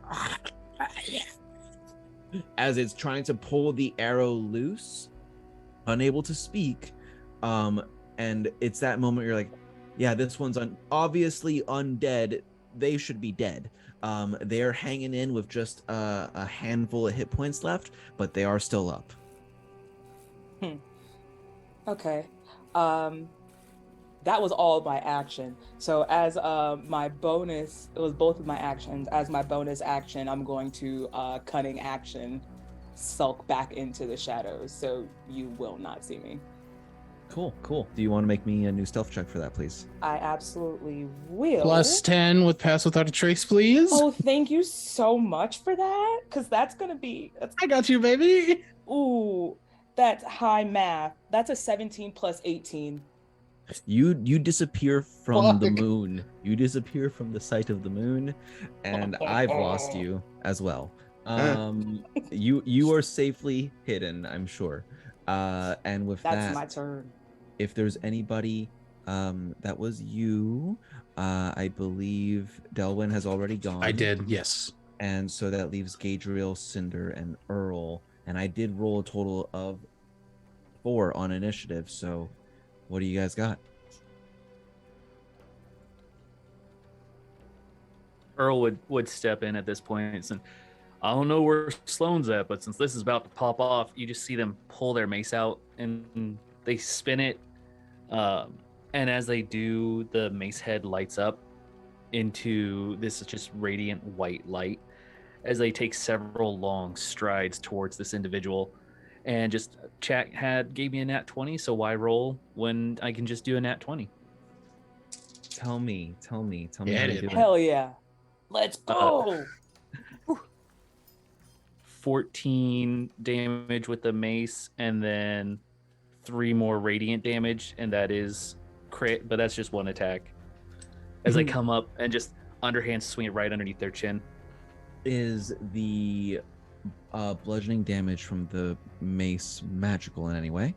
Yes, It is. it is a magical mace. At a total of 17 points. Was it 14? Yes, 17 on the first one. 17 on the first one. The mace connects clean to the side of the head. That spark of divine radiance singes its flesh and caves in the right side of Oscar's face. You can see that there is an immediate depression as the frontal lobe is crushed to such a degree that motor functions begin to fire off incorrectly and is just ever so barely hanging in there. You can take your second attack. You see Sloane's arrows in in his neck and chest. Okay. That's a 16. 16 does hit. Yeah. Nice. 11 bludgeoning and 4 radiant. Earl 15. Fang Snapper, if you could be so kind as to paint me a word picture, what are you waiting for? How do you do this? So yeah, the several long strides forward, spinning the mace for the first connects. The mace just follows all the way through. You see it rip off a little bit of its cheek, as then just backhand like a pro tennis player, straight towards the other side. Yes. Aiming right for the mouth. I want to crush those teeth. And as the radiant just kind of connects yet again, it's like, smells like overcooked hot dogs in here. With the wicked one-liner, you just deliver the radiant justice to the side of its face. The arrow kind of snaps its haft in its throat, and the body slumps backwards. The radiant energy singeing it lightly. Contrary to popular belief, this figure, this creature, doesn't apparate into mist. There's a moment of the adrenaline, the flight of combat. And then you're surprised to find that the creature stills. And at this point, it feels like a good time to take a break. Everybody take a collective breath. Wow, that was amazing. We are going to take a quick break, but I want to remind y'all that we are raising funds for ACLU. They are absolutely fantastic. I am going to drop an exclamation point donate into the chat so you can go and learn more about them, as well as help us continue crushing our goal. That was only 150, but now we're at 305. So Holy shit. yeah, exactly. God. Thank you so much. Y'all have been super generous and amazing. Don't forget, every sort of donation that you do can not only help out one of our players or our DM. I think he might need it. I mean, Sam doling out that 47 points of damage. You know, James just like tennis racketing the head off. That was pretty cool. So JoJo might need it. But you also get an entry into win an amazing raffle prize from Eldritch Works, who is sponsoring tonight's stream. So don't go anywhere. We are going to be back in 5 short minutes and continue kicking ass. So see y'all soon. Hi, everyone, and welcome back.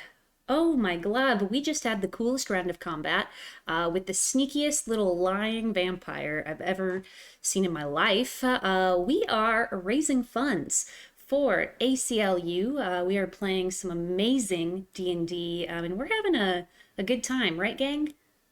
Absolutely. I'm having a great time. Bless. I am going to drop some links into chat to tell you about Eldritch Works, who is sponsoring tonight's stream. Coincidentally, if you donate to ACLU, you could win a prize from them. So please donate if you can. You could also help out our players as well as our DM with advantage, rerolls, natural 20s, or you could name the next NPC, like Oscar was named, that lion son of a bitch.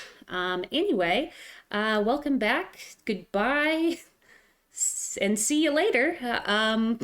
We're just gonna have a funky little screen. And maybe JoJo can get us a recap as we work on getting the full cast back into the Zoom. Of course, of course. Welcome back, gentle friends. We are in the town of Keeper's Hollow, and if you're just who is that Pokemon? I am so embarrassed. It's Earl That Fangsnapper! Pokemon! It's Earl Fangsnapper! Oh, Okay. I'm back. Oh, I that think we actually just was had to- perfect. That was great. I think we I That just, was I actually perfect. I just hard office stared at the camera. That was so great. I don't think that could have been we just that had to could have do a been better little timing.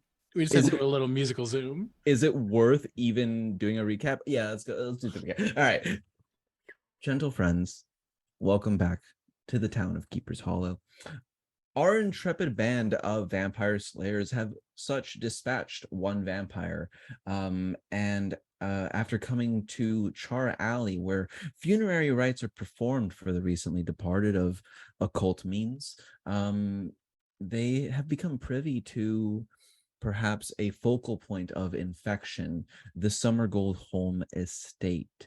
We are picking up just past a quick kerfuffle where Sloane, Delwyn, and kicking off the vicious mockery by Gadriel, quickly just absolutely pummeled the groundskeeper formerly known as Oscar. We're back, and vampire hunters, it's to you. Congratulations, you've killed your first vampire. What would you like to do now? Cinder is going to start a bonfire under the corpse of the vampire. So I'm gonna cast whatever it is asked there. some questions. There were some Too questions. late for that now. Oh no, we probably should have asked him some questions. Probably. He should was have done doing too that. much lying for me. I think we took care of him real good. You know Well, what? I actually think I'm going to agree with Gadriel on this one. It was a bit too fish. Did you see what came out of his neck when I stuck my arrow through it? It's disgusting. well, I think we understand where we have to go. So I think it's good to. Well, Cinder is already doing his part in paying respects. Which I'm so glad, because Cinder, tell me, can you paint me a word picture of the bonfire you're doing under this corpse? Can you elucidate us on what it Yeah. is you're up to? Yeah, sure. So I'm gonna actually, Cinder's gonna first and foremost pat down the body to see if there's anything maybe in the pockets, like keys or any like weird artifacts that might be infecting this person, so that I can ensure to separate them and do my own rites on them when needed. And then I'm going to take out my long sword and use that as my implement.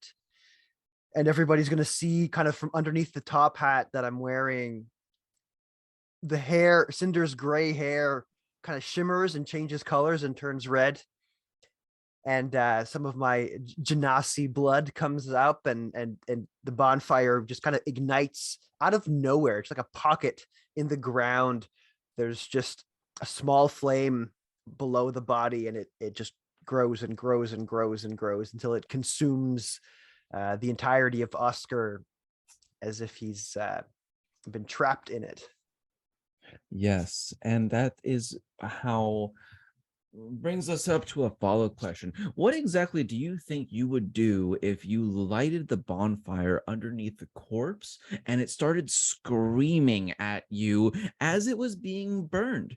I will tell you, there is a brief moment of, they did decapitate those skulls in the Brazier ceremonial plays. They all seem to have made a point of doing so, but you setting the body on fire, what do you think your reaction would be to the bonfire curling up from under the chest and the eyes open, soulless, dark, black almonds, and then screaming, just blood curdling screaming? And I would love to know, what would the rest of you guys do? So Cinder, real quick, he's going to stare it down. He's going to say, "You deserve this. And so do the rest of you." Can Can Delwyn sort of walk up behind Cinder at this point? Just a hand on his shoulder. Hey, friend. I think the fire's burning a little hot. Cinder gets inspiration because that was metal as hell. Literally. that was a metal as fuck o'clock. Like, that was awesome. You get Oh my inspiration. It gosh. was sweet. That was awesome. I will not. It was so. I'm so moved that I will. You auto succeed any kind of cinematic grapple check I was gonna have you do to burn him down. You pin him and you stare into the void and don't blink. It's pretty awesome. It's pretty sweet. And so Oscar's final funerary rites are performed. The corpse smolders into flame, and but as you're holding it down, eventually the corpse does immolate. Checking the trousers, you do find keys. Stereotypical big old ring, iron, jingle jangle keys. The kinds that you're thinking of in your brains, that's the one. The big ones. Hope this helps. And I go over to Sloan. Think you're probably the best person to hold on to these. I pass the big ring, the key ring to Sloan. I guess I will just. Oh, okay. I guess Do I'll what you hold got on to do. these. Now, he gave it to you for a reason, Sloan. Don't doubt yourself. We believe in you. I reach over with one of my Gotcha. wings and give you like a pat on the shoulder. Also, Oh, if you think about it, we're all standing around you, which means we're casting our shadows on you. So I hope that alone makes you feel safe. You see me nodding along very supportively. My one vampire fang is like curled onto my lip, and I'm just like nodding along, looking at Delwyn, looking back at Sloan. all right.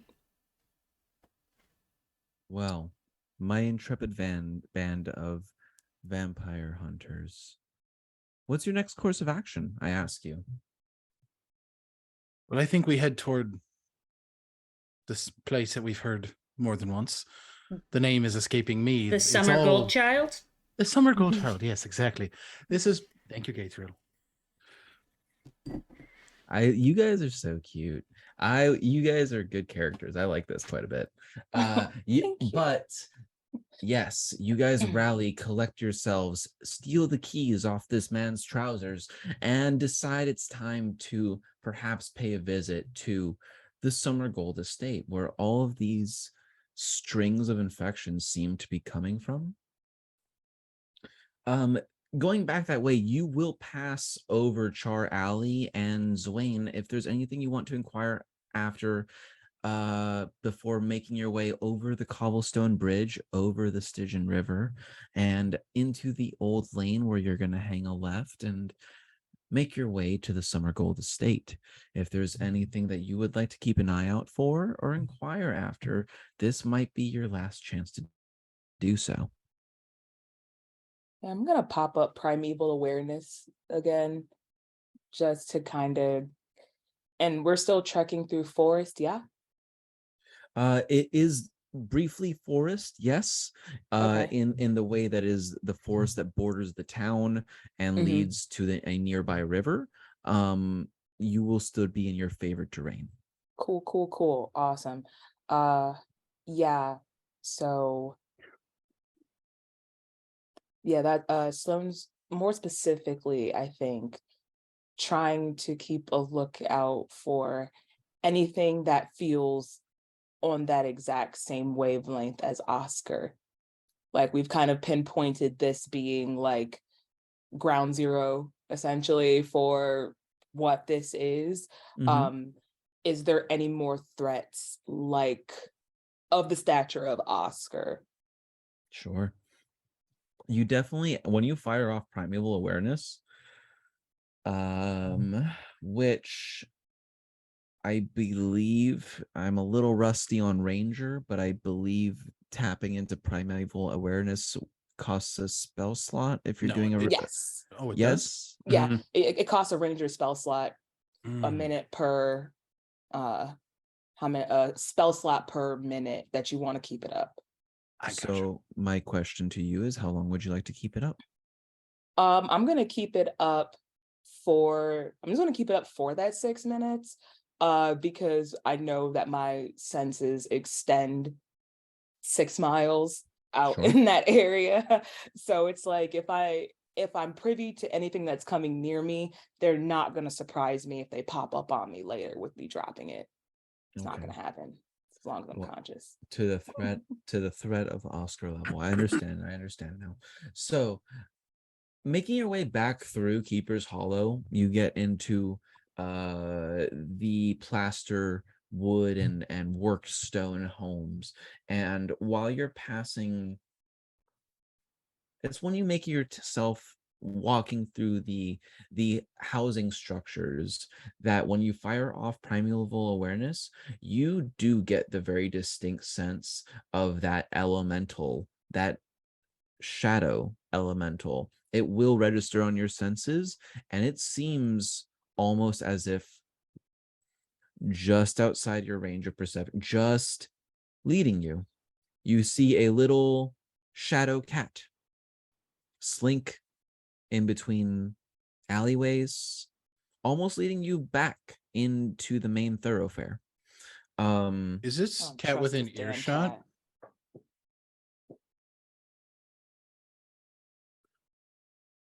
Is the cat within Jojo? earshot? Oh, I think Jojo? Jojo Is might be this cat frozen. within earshot? Yes, Oh, How yes. within- Oh. Arnar. Oh Oh, no. no. Are we good? Am I still present? Yeah, Uh-oh. you're present. Yeah. All right, now yeah. Danger. Danger. All's well. All's Danger. well. Okay. All's right. well. What was is the cat within earshot? Yeah. I would put the cat's distance at in ranges of 20 to 40 feet. It'll dash away a little bit. You'll walk in. It'll dash away a little bit, but in ranges of 20 to 40 feet, yes. The next time it dashes in my periphery, I'm a hunter's market. I am going to mind link with the shadow cat. Good. And just as a Kalishtar, it's within 100 feet of me. Excuse me. Question. Just wondering if you're leading us back to any particular place. I know that some of my compatriots here find comfort in the shadows. I'm hoping you're similar and not trying to lead us astray. If you could be so kind as to remind me with the Kalishtar features, is it an inherent telepathic link that they You can can respond? speak telepathically to any creature you see within 100 feet. You don't need to share a language with the creature for it to understand, but the creature must be able to understand at least one language. Is there any wording for return dialogue? Because you can as an speak to action it. when you're speaking telepathically to a creature, you can give that creature the ability to speak telepathically with you for the next hour. Yes. Perfect. So I'm doing that. That is what I need to know.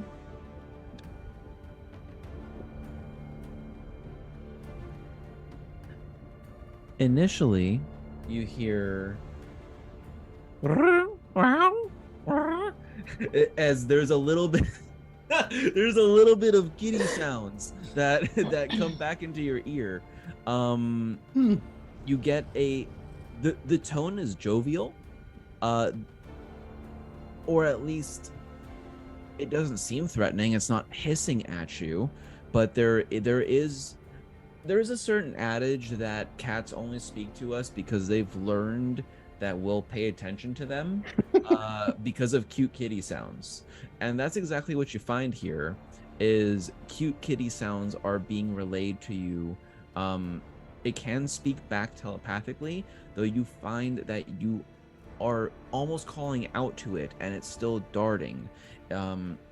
If you would like to beseech it further, to call out to it, to speak out to it telepathically and try to garner a result, I would like you to roll a persuasion check. Oh, A persuasion? Well, it's not great. I used my natural 20 that I have. See, this is the trick with online gaming. I see these magics. Let's go. Okay. Well, this is my wrinkled dog, Bolin. Hi, Bolin. He's like, why are you playing for so long? Dad? I'm sorry, son, but I'm killing people here. Okay. All right. Well, yes, with your natural 20 on persuasion, if you could reiterate for what is it that you would like to ask? What is it that you're trying? If you could rephrase for me one more time. So, I see that you're seemingly leading us forward. Are you trying to help or hinder what we're doing here? Instead of words that come to you, you're hidden. Imagine black and white ink blotches, as if calligraphy was done on bare walls. It hits you in your Kalishtar mind, a sense that you are attuned to, and you find a child in a relatively nice home, but this child is perhaps traveled from faraway lands. You can see that there are elvish features, pointed ears to them, and perhaps they're not local to this area. And this child suffers in the way of solitude, in the way of the weather, and in the way of loss of home, before befriending a cat. And the ink blotches, if you see them in your mind's eye, they're almost like paintings or pictures being ripped from the walls. The ink blotches change, and is purely an absence of color. It is only in shades like ink, in black and dark. And you can see that the child laments the loss of his friends. Fey summer courts across the narrow sea to be here. But thankfully, he has befriended this black cat. And the black cat, he says, "Oh, I hope you will always stay with me, because I would be terribly lonely without you." The ink blotches run, and the shadow cat runs a little further on, past the braziers. You can see it tracing along the shadows on the floor, the braziers that illuminate the town square, serving as guide rails for it to flit and skitter further on. Beyond the cobblestone bridge, you see the long, narrow thread of the shadow cat running ahead of you. I think we should follow the cat. And I think it's clear to see everybody that Delwyn is not nearly as chipper as he was before. There's this bit of stoicism at the processing of I too don't want to be lonely. He's sort of understanding that there is, that's understandable. But this bit of determination as he moves forward. But he will relay everything he saw to the group as well. Does anybody want to say or do anything else before we transition back through town and over the cobblestone bridge? Yeah, while Delwyn is relaying the information to us, Earl would be playing with like a little strip of white cloth as he's like, "We may be going in to a den, so I want to just bestow this aid upon all I can." So Gadriel, Sloan, and Cinder will get 5 more hit points for their maximum hit points as I cast aid. Nice. And since I'm a hospitable person, I also get a d6 plus 4 as a feature. It's nice. And is that temp HP or like adding to my max? That's adding to your max. Oh, crap. Because the next part is I get a share, or I and another person get temporary hit points of 10. I feel like who out of character stuff. Who else is like a closer combat person? Just because Cinder would get 10 temporary hit points on top of the 5. And then I would as well. As I use aid. That is freaking awesome. So as Earl is doing that, Cinder's turned to Delwyn and is trying to comfort him. And it's not something that he's used to doing, but then he feels invigorated by the aid from Earl, and he's like, being nice to people is pretty good after all, isn't it? Yeah. He's like associating them, but it's anyway. You know what? I love Cinder so much. You know what, Cinder? Absolutely, it is very nice. Yes, I agree. But you won't be lonely, friend. You won't be lonely. I never feel No. lonely with you, Lo. And you'll never be, as long as you're here with us. We'll make sure of it. Now, what does your gut tell you about this cat? That it may be the omen of what's happening here, but it's not doing it intentionally. Or at Do least you that there's think- something it may be drawing here. Ooh, and saying that aloud, thank you. Is anybody here happen to be, let's say, religious proficiency? I I doubt it. Not me, baby. I'm very religious Yeah, not even minded. the slightest. You do have religious proficiency? Correct. I believe by the good people of the internet, I have been gifted some form of advantage, and I'm choosing to bestow this upon you, Earl Fangsnapper. Please roll a religion check with advantage. Well, hot diggity dog. Bless you. You gotta add one to the counter. This is true. Hot diggity dog. Hot diggity diggity dog dog. has to be added to the counter. That would be 15 on my religion Okay, with advantage. we did the best we could. With a 15, Is it a save? It is not a save. Okay. It is recalling religion. In cultures across the material plane, cats are often a sign of underworld like guardians, sometimes harbingers. They may be seen as omens of bad luck, but many people see them as at times spirit guides. You vaguely, just ever so slightly, scratch against the back of your mind. There is such a creature known as the Umbra Balam. The Umbra Balam is colloquially known as the Shadow Cat. They tend to haunt dark places like caverns or mountain tunnels, which traditionally are seen as openings to the underworld. But this is a house cat. I would relay my slight religious connotations about the Undra Balaam to everybody. I'm gonna butcher that on purpose. I I'm love glad it. you I'm glad you did. I'm glad you did. It was pretty accurate.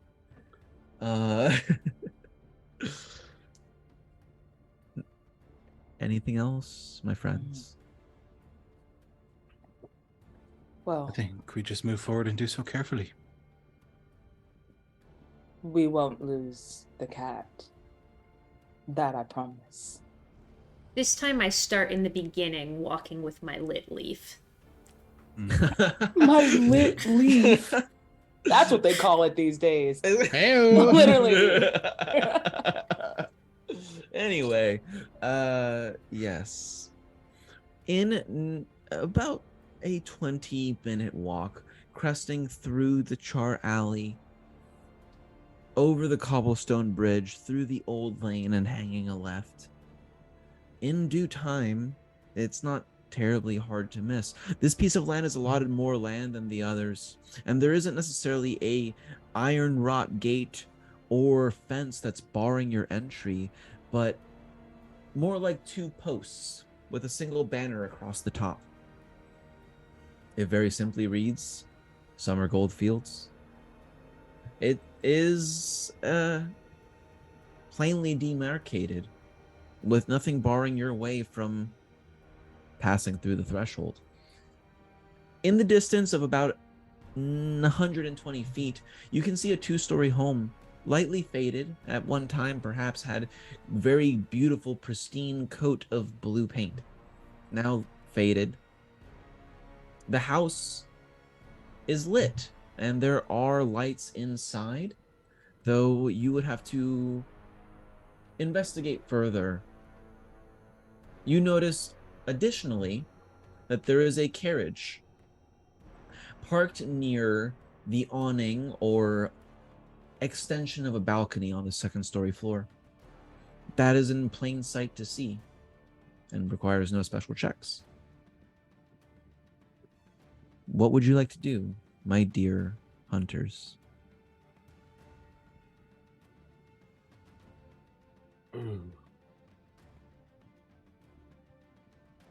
I would know this because I've been a vampire myself for a while. Yes. But do I need to be invited into someone's home? Again, I know this, but for chat, they should probably know too. See. The inviting into the home is a popular figment of Western pop culture media, and not necessarily needed here. Fuck, that really got me. Excellent. I love every I second of that. I look at my good friend Sloane, who I've seen pick locks before? Question mark. Yup. And Question mark. Okay, nope, this rogue does not pick locks. I think I'm just going to go and knock. We do have the groundskeeper's keys, don't we? It's Indeed, my... we do. Now, I'm over here forgetting things all the time. Too many concussions from my days as a barbarian, but yeah, I guess if you want to use the keys, we can do that. So boring. Understandable. So Sloane whips the keys out and then it's just like, you can either follow after me or you can wait for my signal. What It's would up the to you. signal be? What kind of signal will you be making today? I probably would give something like a hooty hoo or Now, like because you're trying to be an like arrow through a Zwain. window. You're trying to be like Zwain, right? With the hoo-to-hoo?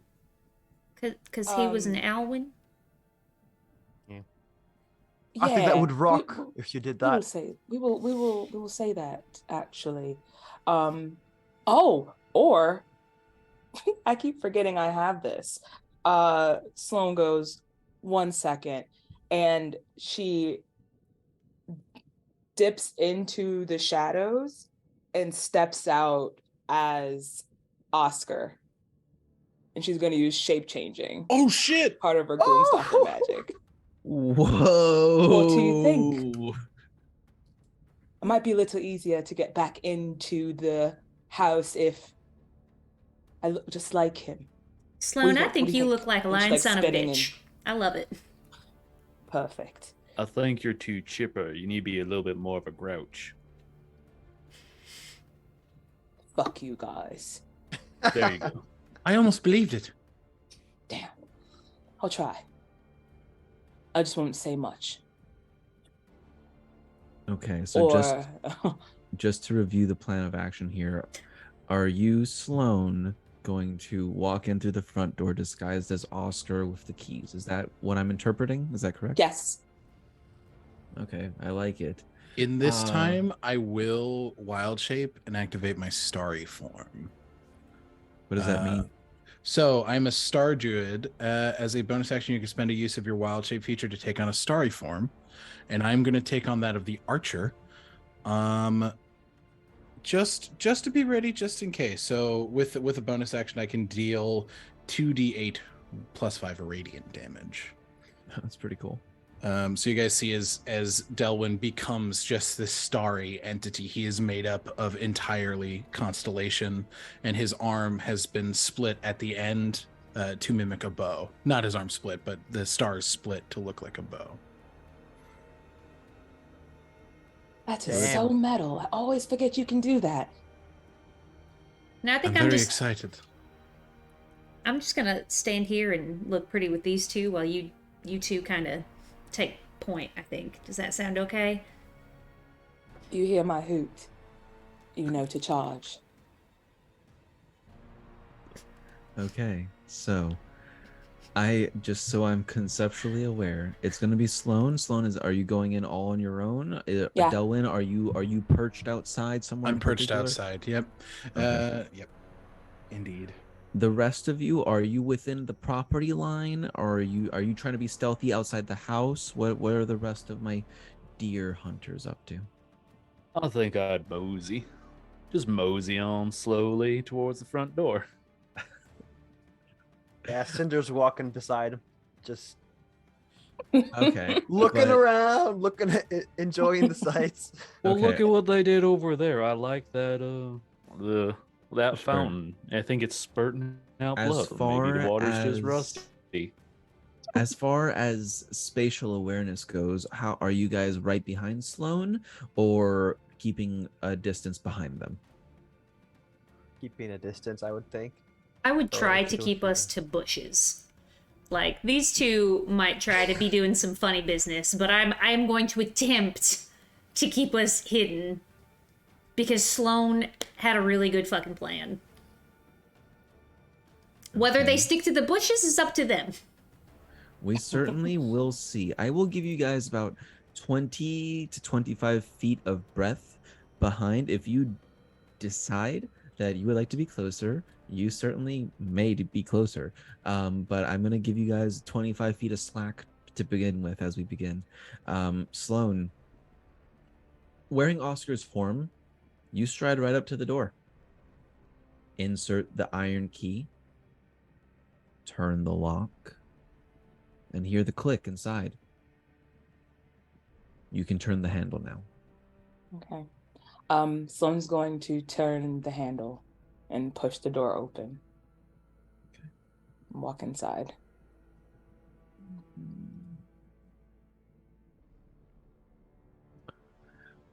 You walk inside and you can see that the house is in a general state of lightly unkempt disarray.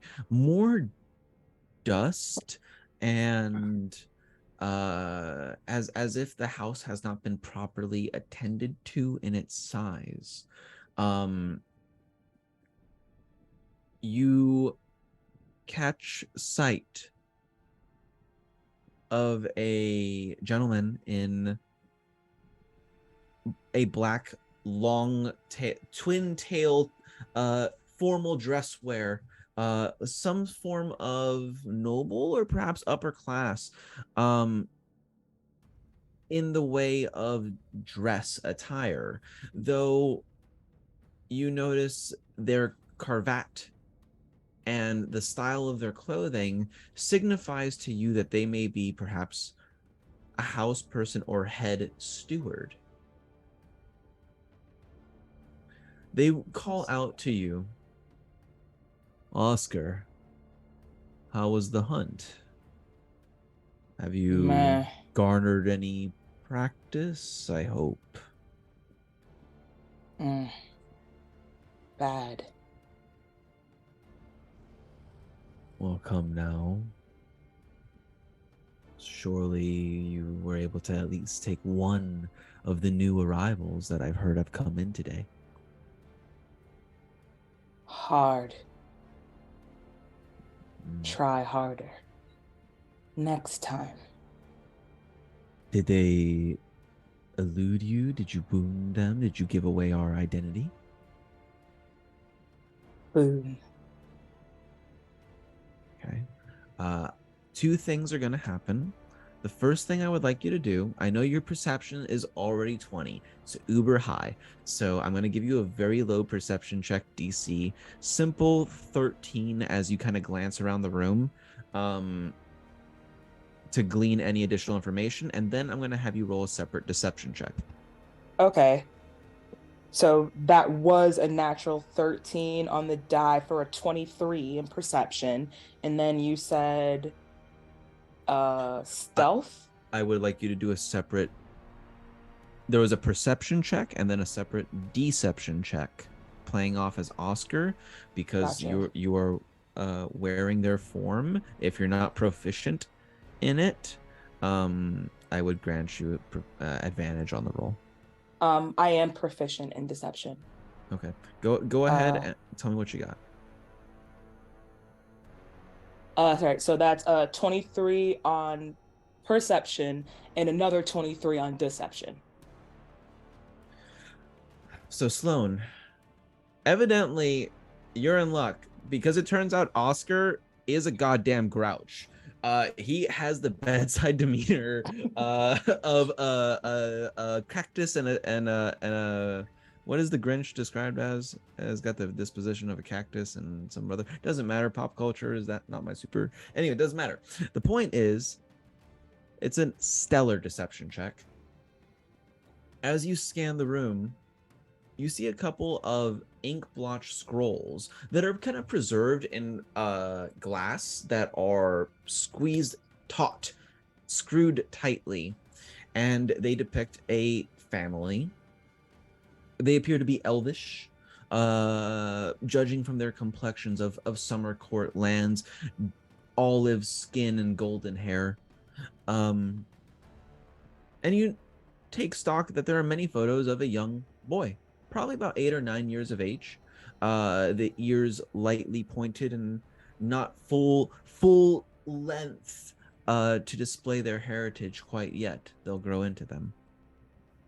And you see several photos of this boy, rather ink blotches, ink impressions of this boy holding a black cat. They're beautiful ink scroll impressions, and you can see genuine joy on this child's face, squeezing this little black cat. Scanning around the room, you can see there is an upstairs, a staircase that leads to what would be bedrooms upstairs. What would you like to do for the time you have eluded suspicion?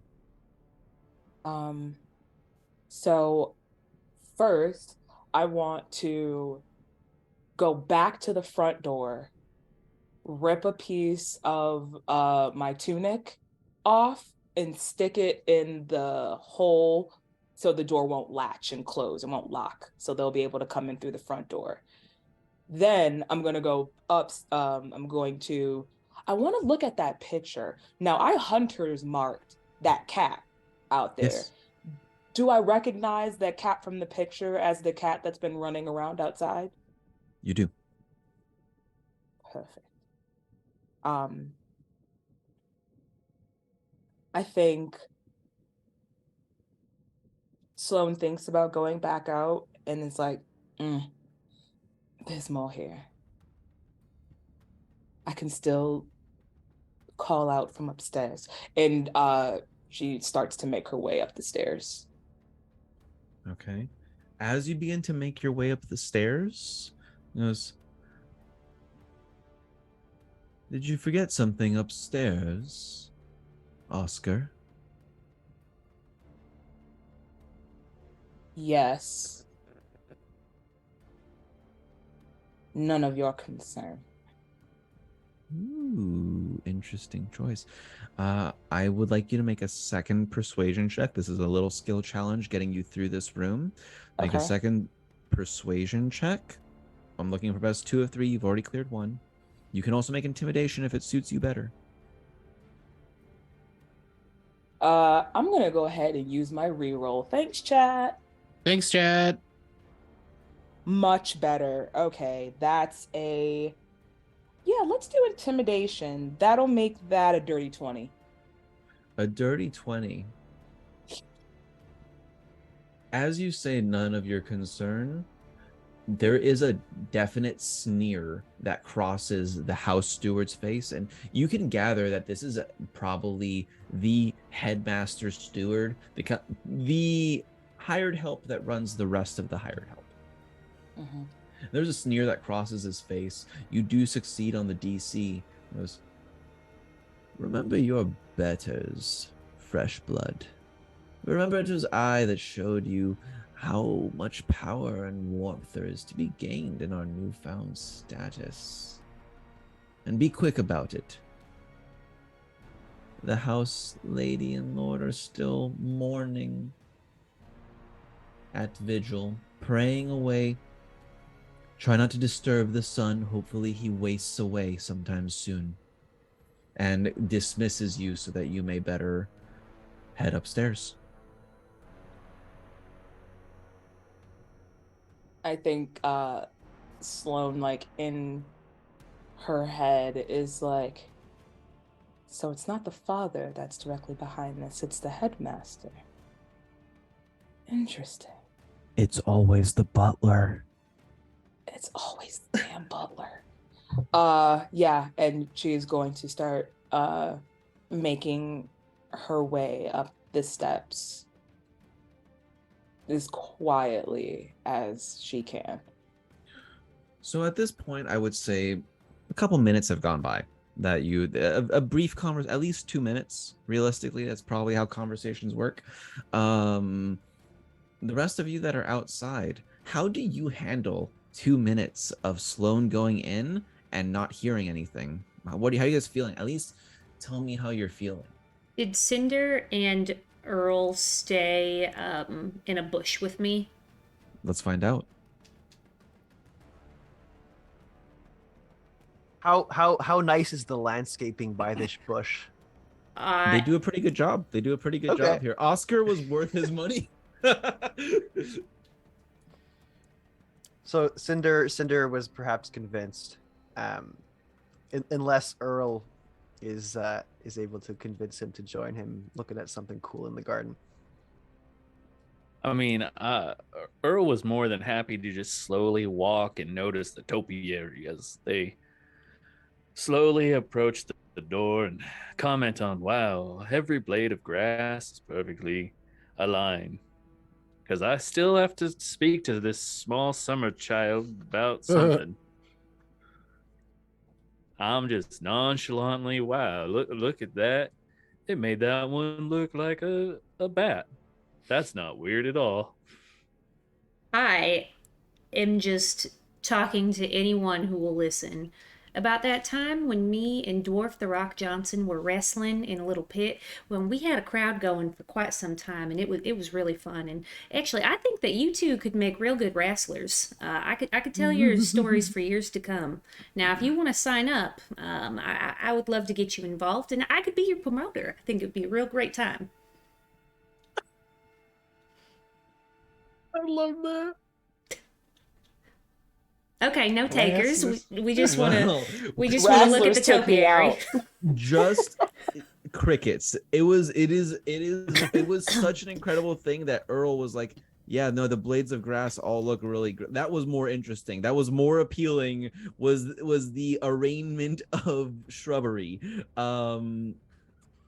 Back inside the house, Sloane,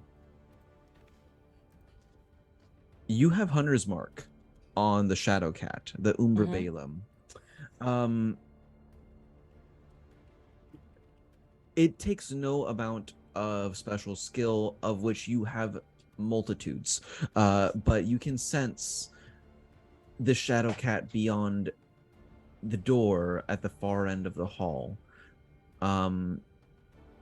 You by virtue of Hunter's Mark, you feel pretty confidently that at the very least the Shadow Cat is on the other side of the room, or other side of the door. Okay. Yeah, I'm gonna go after the cat. Okay. You enter the room? Yeah. You turn the handle, you can hear the click and the creak of wood against the hinge. You push it open. You push it open, and you can see a child, breathing heavily, appears to have broken out into a sweat. Cold rags are draped over the forehead of sun-kissed golden hair, olive gold tan skin. And you see the outline of the Umbra Balaam the shadow cat sitting upon the chest, making what looks like little kitty biscuits, gently kneading in and against the heart. You can see that the child's chest is rising and falling and breathing. The cat looks over towards you and begins to slink and almost take a lowering, slinking posture, but still you notice as if it was doing compressions against the chest. Okay. So I'm thinking that the cat is the weight that these people are talking about that they feel on their chests right before they like sleep eternally. Right? Or at least that's my understanding. These are sound conclusions to have, yes. Okay. Um, I got something. I want to attempt to like, cats are stubborn as hell, but I'm gonna try my hardest to like push the cat away from the child, like maybe like throw it off or like put it up somewhere, like pick it up Sure. by its scruff and like drop it on the other side of the room or something like that. Yes.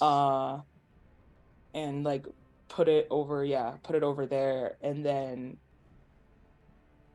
we'll see we'll see if I can do the next thing I want to do, if I can successfully get the cat out the way. You push into the cat and your hand disappears up to the wrist as it sinks into the body.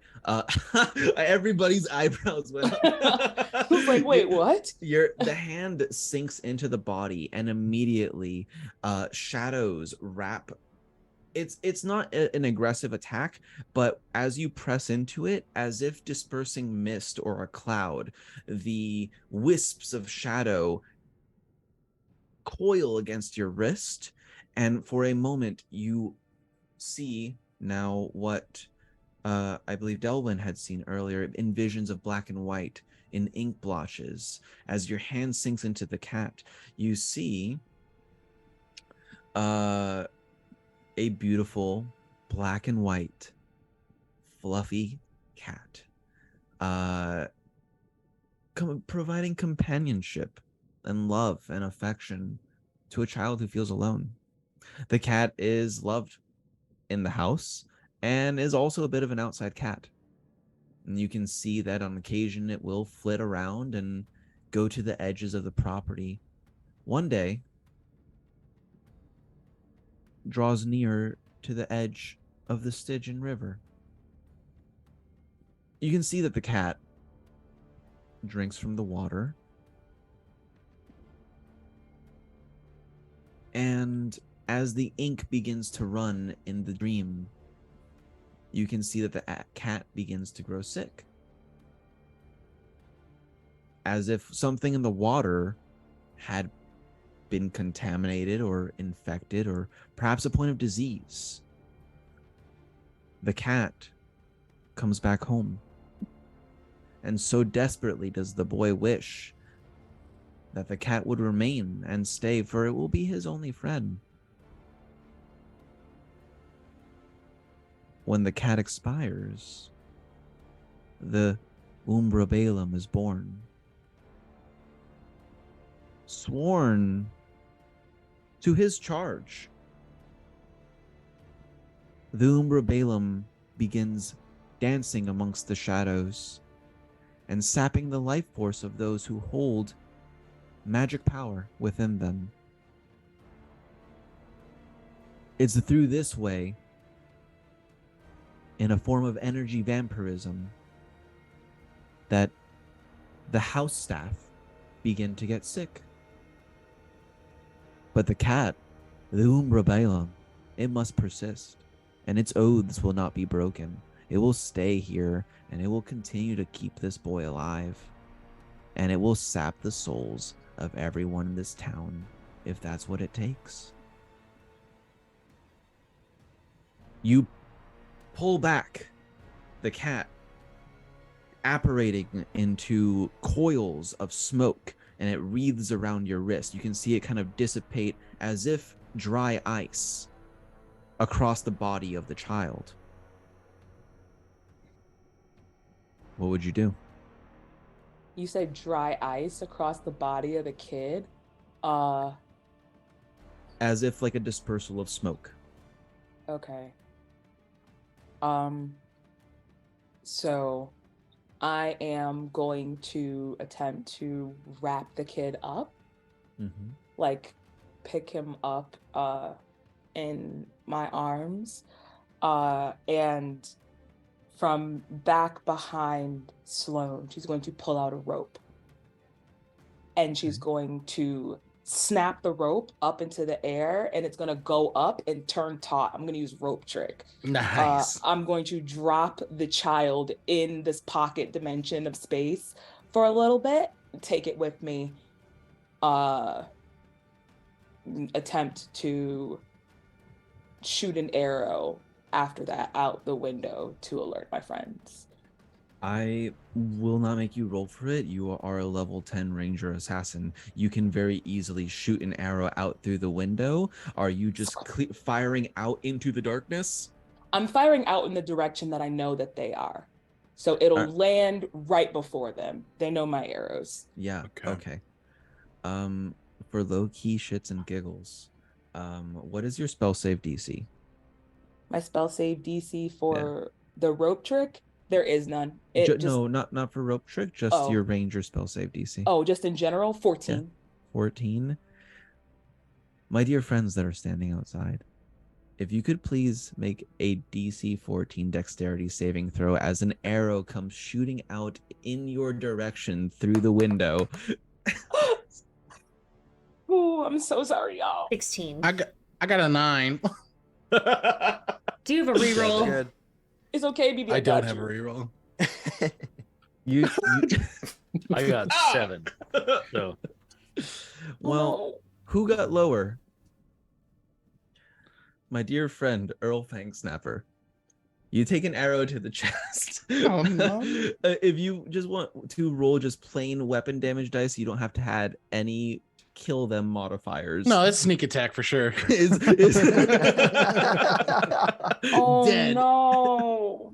oh, In that's this- fine. I just rolled 10 points of piercing damage. I'm so sorry. Oh, no. Well, there goes my temp hit points, but that's fine. Okay. I think that was the hooty hoo. In this time, Delwyn has taken on because he can at the beginning of each turn, and you said we spent about 2 minutes out here.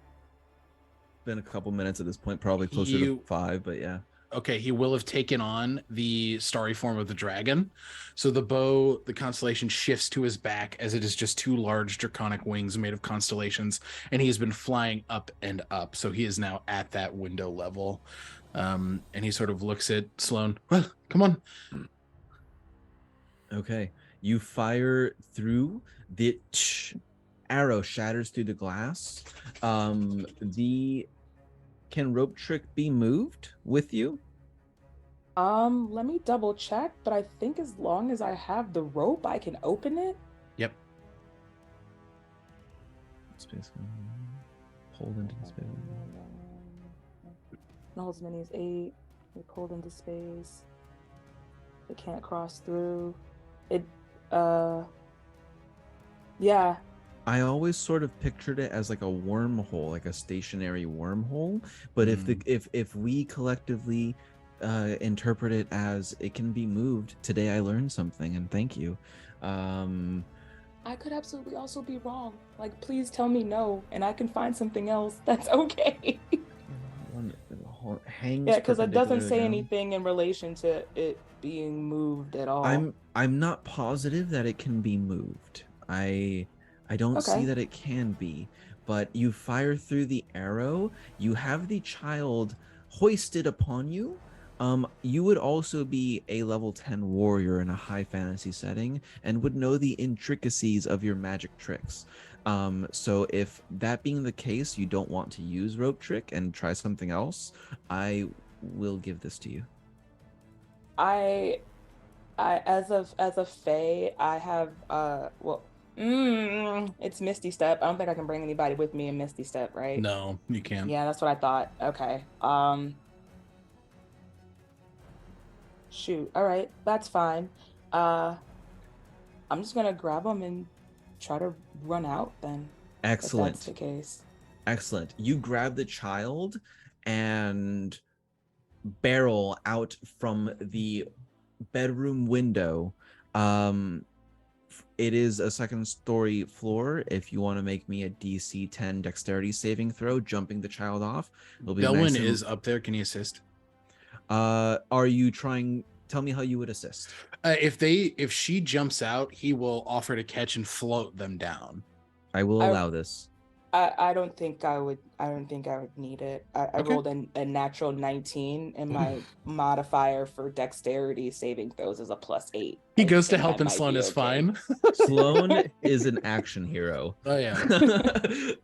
Like You are Tux rolls superhero lands with the kid in their arms absolutely and just starts barreling for the You- for this tree line. At this point. My dog's like, why are you still playing games?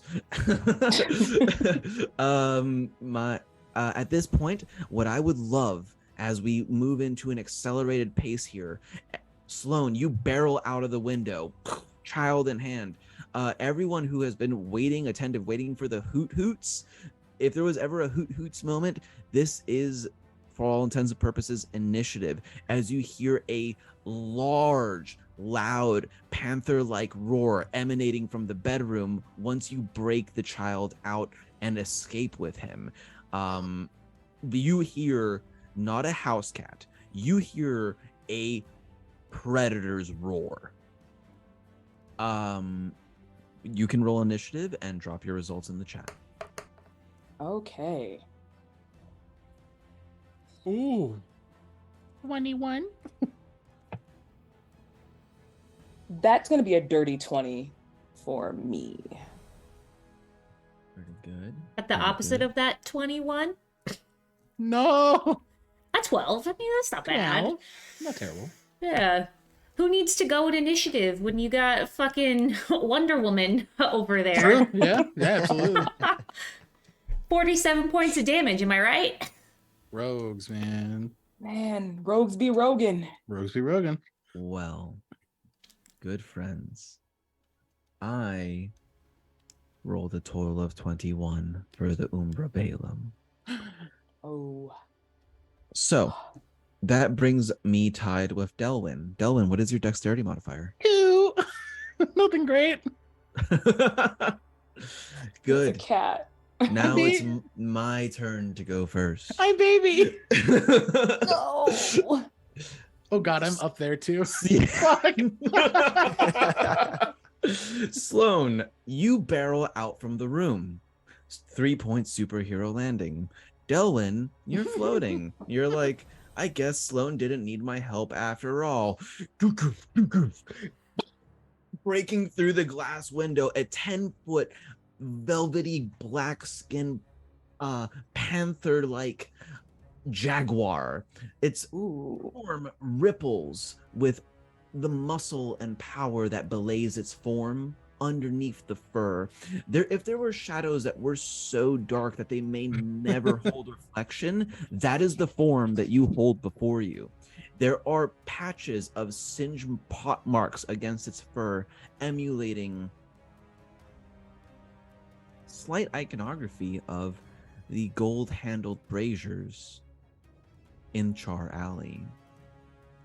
It seems that the harbinger of death or the guardian of passage has found you and found you lacking.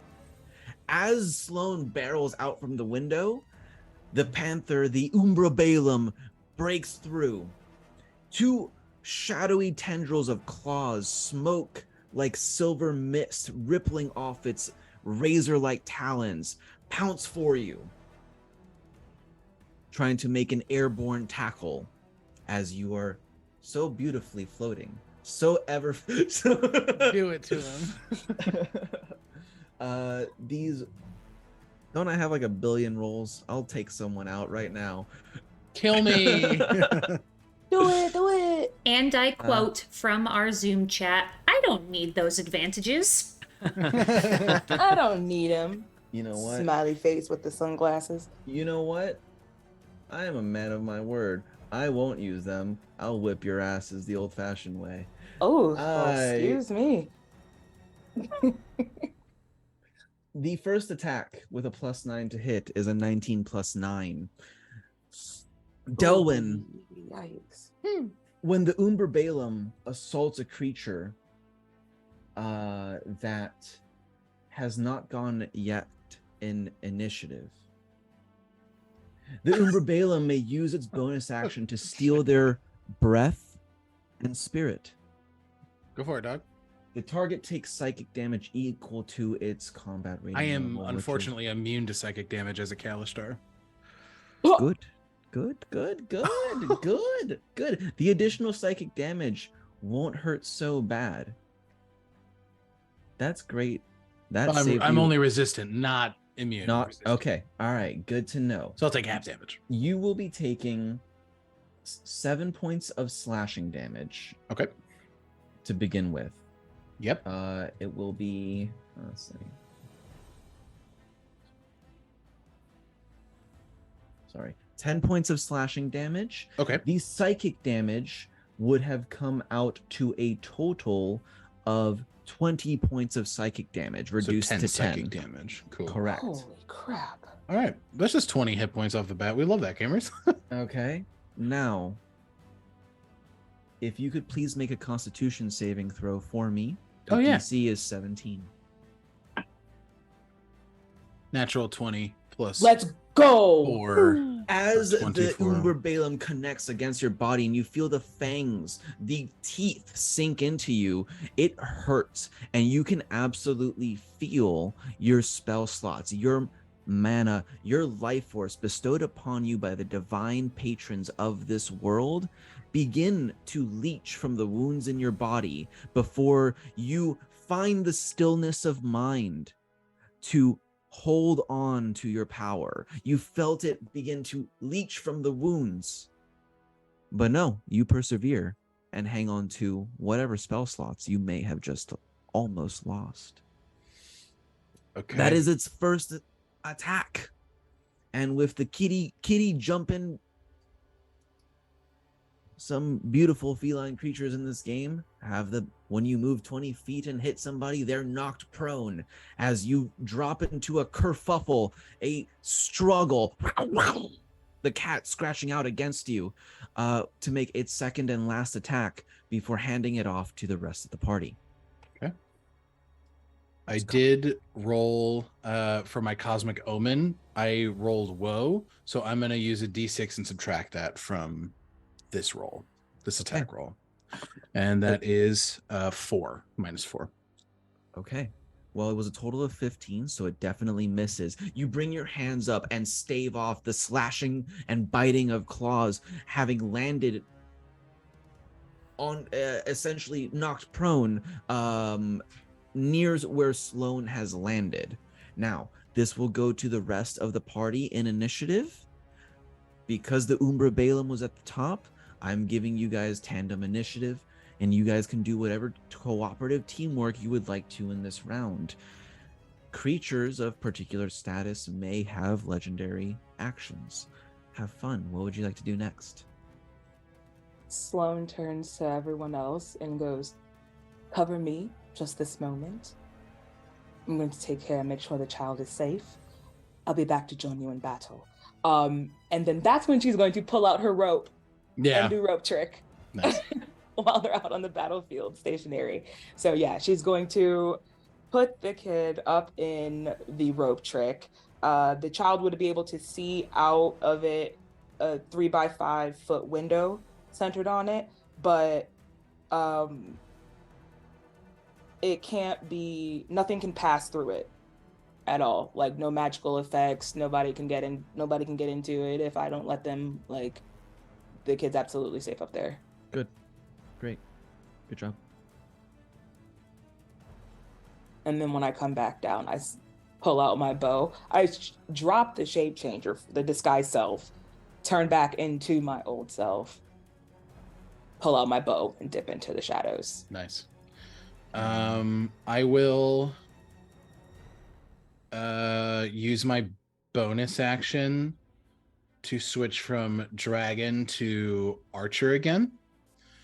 So I will change the wings becoming a bow one more time, and I will use my action to cast Moonbeam at 5th level on top of me. Ooh, let's go. So you see as this whirling cylinder of constellation wraps around, creating this imitation of moonlight, this bright teal blue moonlight as he casts Moonbeam. I need a Constitution saving throw of 18 from the Umbra Brela.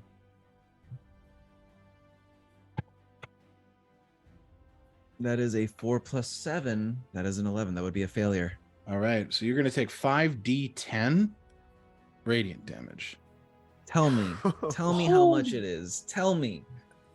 Altogether, my Oh, friend, shit. fuck. Oh my god. That is 43 points of radiant Let's damage.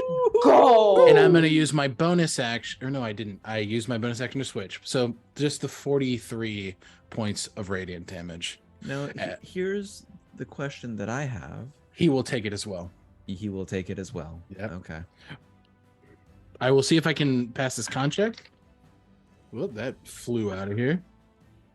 I just succeed, so I will take half. So I'll take 21. There is one surviving prime deity on this plane, and it is the moon that holds up the celestial veil. And in this moment, you feel the starlight reverberate, refract is the right word, against each other, breaking through the cosmos, through the celestial veil, and it is meeting out divine light that breaks through the heavens and strikes not only the Umbra Balaam, but yourself as well. You rail against the radiant light and persevere. That would be Delwyn's go. I believe your bonus action is done. Yep. That's it. Okay, excellent. Seeing this beautiful display by Delwyn, I just clap. And I am so inspired, and I think to myself, well, damn, now Delwyn's the one I need to talk about joining the wrestling team. I should really be promoting him. And as I just start spewing my words about how Delwyn is literally just amazing and clapping, I cast Shatter.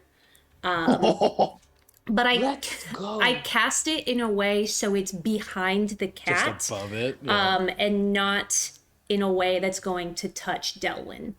Is that, can we find that acceptable?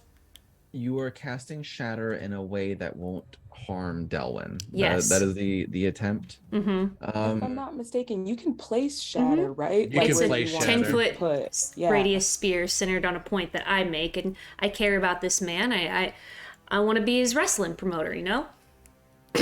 I have heard your argument and My I baby. have found it acceptable. Bless. You may place Shatter. I have heard and I have ruled yes. You may place Shatter airborne to just ring the Umbra Balaam's shadowy eardrums. We will do this thing. A Constitution saving throw.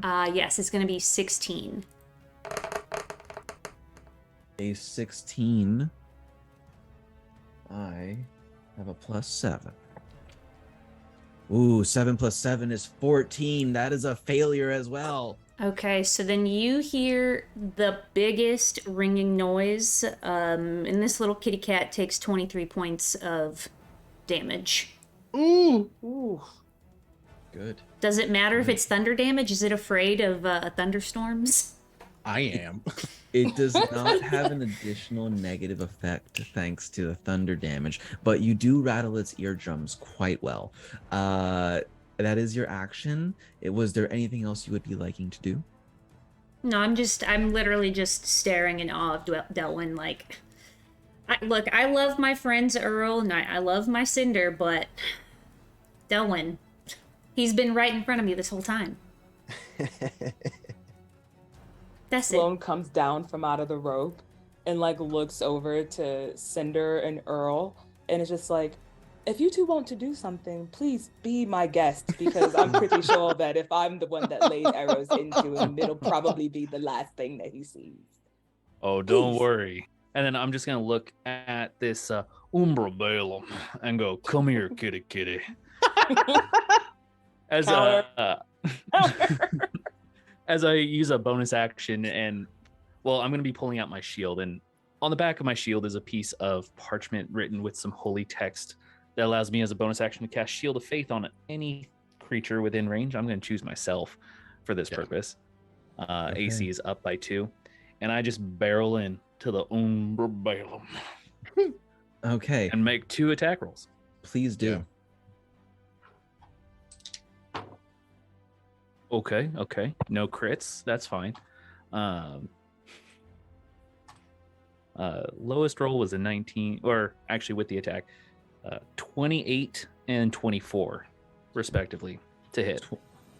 28 and 24 both hit. However, with one of them, you feel as you're going to connect, there is a moment of what can only be described as stolen luck.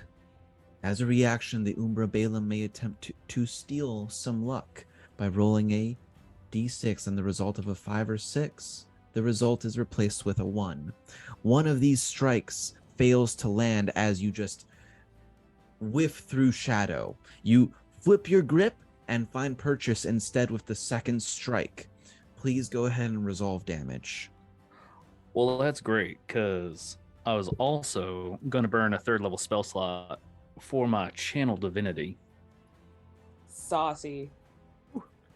So that's 3d8s additional damage. Ooh. Very nice. Oh, geez. 11 points of bludgeoning damage, and the radiant 9. Very nice. Very nice. Thank you very much. So as Earl is charging in, Cinder's gonna charge in not too far behind, but he's actually gonna call forth. He's gonna call forth his weapon using his. I don't even know what it's called. The weapon is connected to me because we've been attuned to one another, and I'm gonna call it forth, and it's gonna kind of run. I'm running with Earl as my blade is running. Is coming through the house, and I'm hoping through the Umbra Balaam as my first attack. So we're gonna see if that hits. Sorry, guys. And as I'm doing that, let's see. That's a 22 to hit, Certainly does hit. and it's gonna be 12 damage, and then it's gonna connect in my arm, in my hand, and I'm gonna swing the second swing. Go ahead. Oh, and that's a crit. Yes. Nice. Okay, good. So that's 16 plus 7 damage. So what is that? 20 23 damage. 23. And then I'm going to use my action surge. So I'm going to use my action surge to cast a spell, and we're going to cast Scorching Ray. So 3 pillars of flame, one above, two on one on either side, are just going to kind of like hyper focus the Umbra Balaam. So instead of targeting 3 different things, we're just gonna target this big black kitty. And that's gonna be 26 to hit. 26 definitely hits. And you'll have to remind me if I have to roll 3 times for each ray. You will. Yeah. So we'll do the first one. It's gonna be that's gonna be 8 fire damage for the first one. Mm-hmm. The second one's another crit. Holy shit. Wow. So that's 24 damage. And then the last one I believe is a 16. 16 does not hit, All right. but it'll be an additional 24 points of fire damage. Yeah. Very nice. Strong opening rounds. In this moment, as you guys are now engaged with it, you can see that at the bottom of the round, the lights in the house begin to flare on, and as they do, the Umbra Balaam you do see can noticeably shrink away from the light as the house begins to alight. And you hear, "Oh, what was that? What is that? Where is Lie Red?" And you can kind of hear commotion happening inside the house. The Umbra Balaam, having just been detonated with over 140 points of damage in one round of combat, is noticeably recoiling, surrounded. Thankfully, it is a creature of shadow. Delwyn, were you going to say something? I feel like I you do. gestured. It's its turn, correct? It's about to be. Okay. I would just need a con save for Moonbeam. Okay, no worries. And I will do it right now. And I will make it as well. That is a 9 plus 7 is a 16. 16 is a failure. My DC is 18. So it'll What take is the another damage? 5d10 radiant damage. It will take 37 points of radiant damage. Ooh, very nice. And I will also take 37 as I failed. Add +3 to your save. Does that help? It does you not out? help, unfortunately, Okay. no. Just because I have aura, one of my Oh, that's right. auras the of protection. paladin aura, Mm-hmm. Yeah. Okay, so you all have +3 if you're within 10 feet of me. Okay. Very nice. At this point, being rained down upon from the radiant light of the moonbeam, as an action, the Umbra Balaam, vampire of dreams and hopes, as an action can fade partway into the inverse. When you choose to do this, the creature may teleport up to 60 feet of a location wreathed in shadows. So as the radiant beam strikes down, but a couple things happen. Earl Fangsnapper, in your melee combat, when you connect against the body of the beast, you hear the words of your divine patron, your solar backer that founded this order. Like a beacon in your mind, reckless gluttony can never be sated, but remember the temperance of gold. Shine brightly, my glittering lights in the dark. The Umbra Balaam roars a panther's yell and lashes out before turning into mist and reapparating at the edges of illumination. The house now coming fully alive, fully surrounded. What is going to happen now is we are going to have one final skill challenge as the Umbra Balaam, the Shadow Cat, begins to thread itself through the branches and any shadows that it may find in this world, heading back towards the direction of the river. Yes, Sloan. I'm in the shadows. If he comes anywhere near me, opportunity attack. You may Can I? Can I? You absolutely can take an opportunity attack right now. Perfect. Can he sense me or not? Can he sense you? I would argue yes. Okay. I was wondering if I'd be able to add my sneak attack in there. I No would worries. argue yes. Ooh. Hot dog, hot diggity dog. That's a 19 plus 11 to hit with my short bow. Very nice. That certainly does hit. I'm going to see if the Umbra Balaam can steal luck. And I will roll a d6 as a reaction. On a 5 or 6. The attack is replaced with a 1. That is a 3. The attack lands. Ah, perfect, perfect, perfect. Okay. That'll, if I can't add my sneak attack, that's just 8 points of piercing. Okay. 8 points still counts. Very nice. And I Very think nice. Sloan just goes, "You thought you were the only one that knew shadows? Nice try."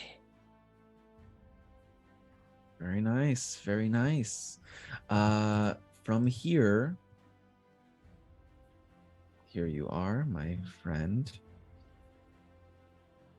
That would be its action there. It is going to spend the rest of its movement darting towards the rest of, in the direction of the Stygian River.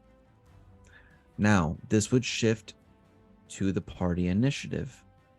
In a chase sequence, you're only going to have your action, and we are very rapidly approaching the conclusion of tonight's little tale.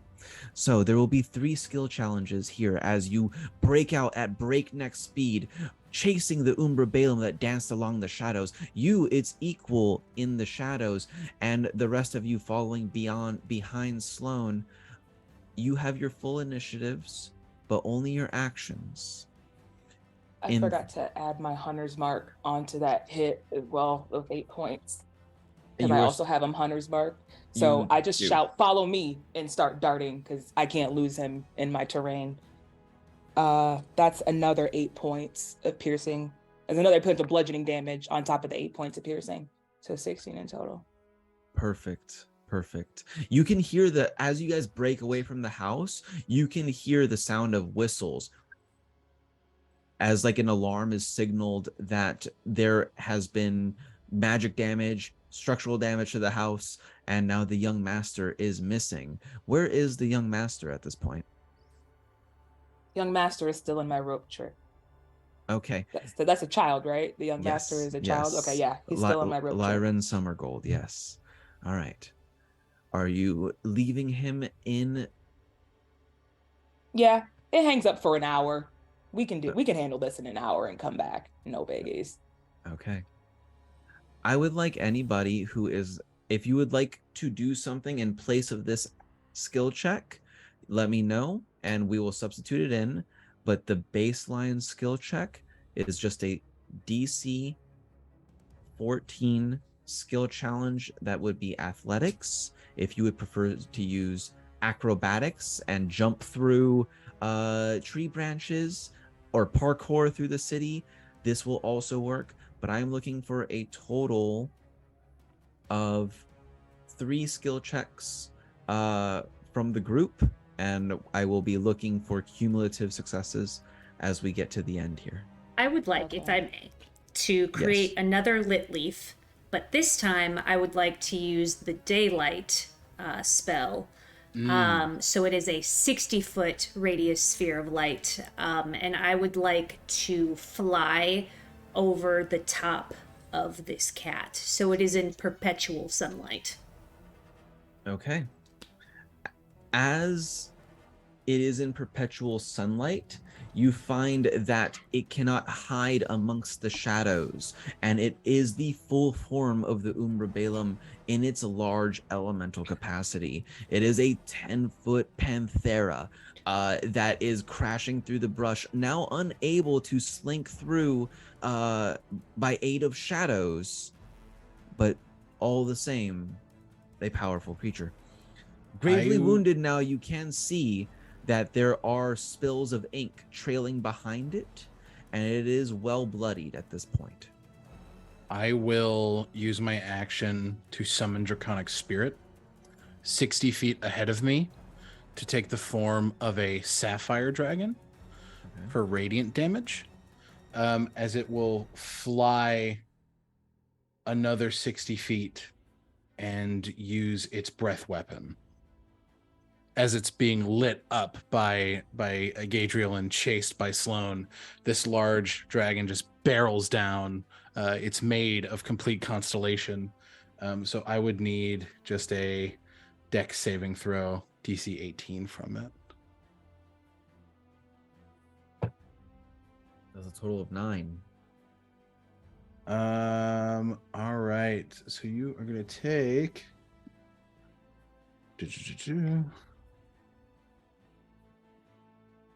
Ooh, 11 points of radiant damage.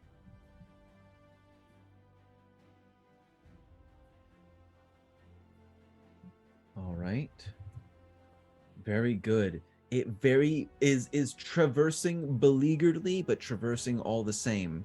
I believe that leaves Sloane, Earl, and Cinder this round. All right.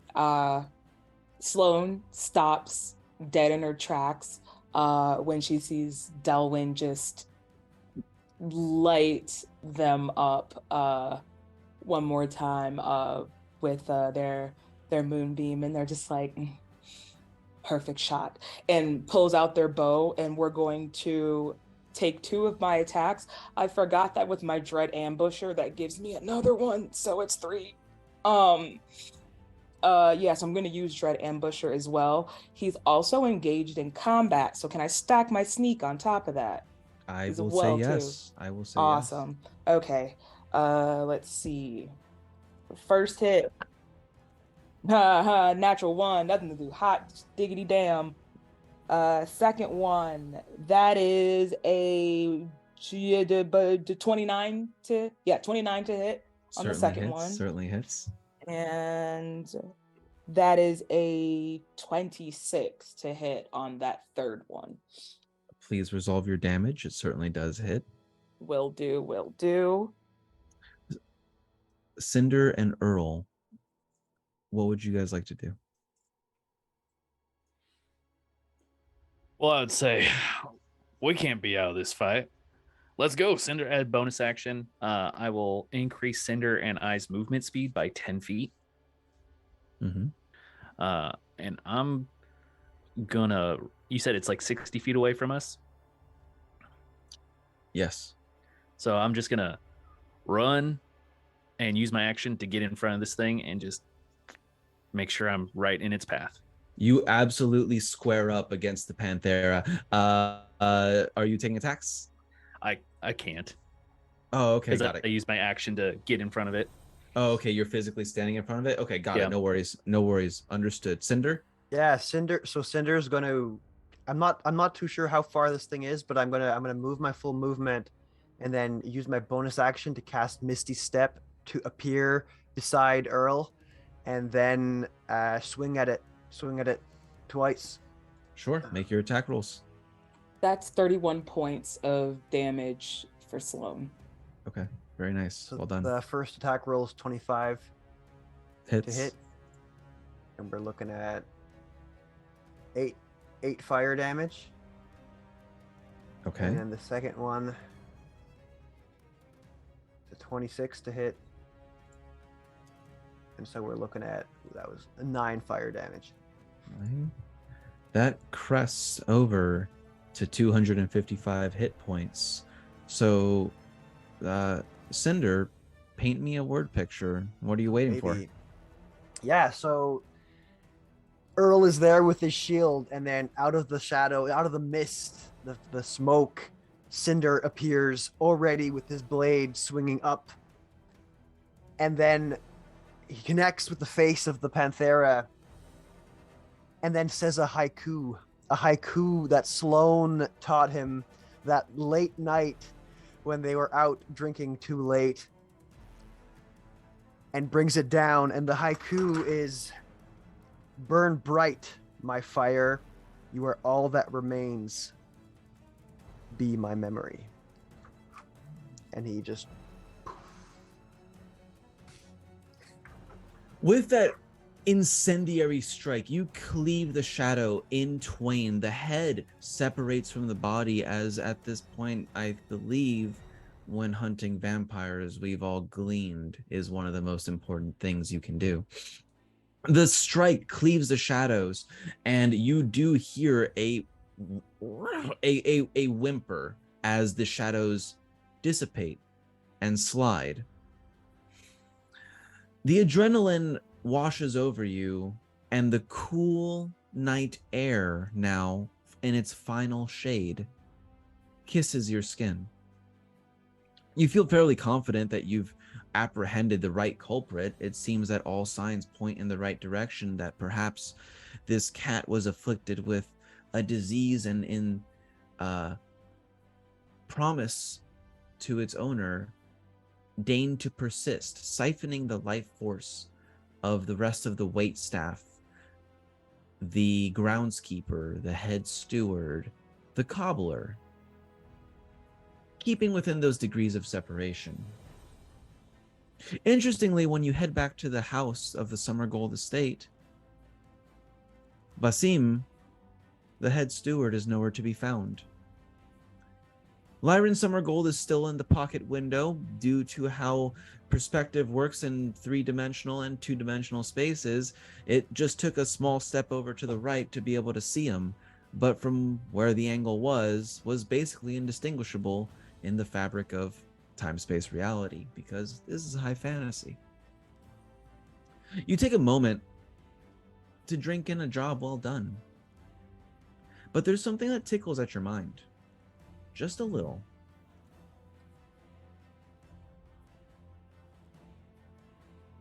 It was the missive. Good eve, dearest hunters.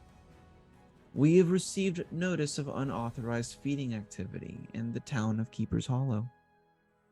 Investigate the source and put an end to disturbance, which you surely have done. But reckless gluttony can never be sated. Remember the temperance of gold, and shine brightly, my glittering lights in the dark. Sloan, thanks to your investigative work earlier in the day, you know that the townspeople pay tribute to the passing of loved ones or grieved by tossing gold into the Stygian River. As the hours approach its final shade and you feel the satisfaction of a hunt done well, your attention is cast towards the river. A sort of melancholy and respect of promises kept between boy and beast. At this point, if any of you would like to pay your respects to the Stygian River and toss in some gold, you are free to do so. Delwyn will absolutely do so. You can also just toss a gold to your ranger. That also is cool. I'm okay with that. I'm cool with that. I give a wink to my fellow party members as I look towards Delwyn. I walk up. My very shadow cat has appeared. Cute. I walk up behind Delwyn and go, "Hey there, friend," Ah! Oh, hi there. and toss That a was coin fun that in time. and say, "Did I do it right?" You did it very right. I got scared, and I'm also having a very good time. Well, as you toss in the gold and reaffirm your bonds, hunters and family together, this little kitty's tail. Get out of here. You're ruining the end monologue. All right. As you toss the gold to your ranger and toss those gold pieces into the river, you see the faintest outline of a cat lined in gold as it fades away.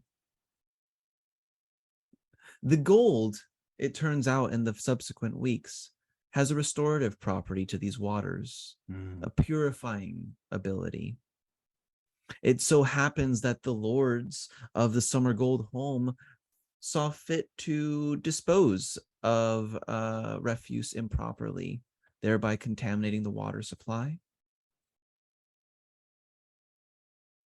And in due time, with the help of Swain the Twilight Cleric. The work of purification begins on the Stygian River.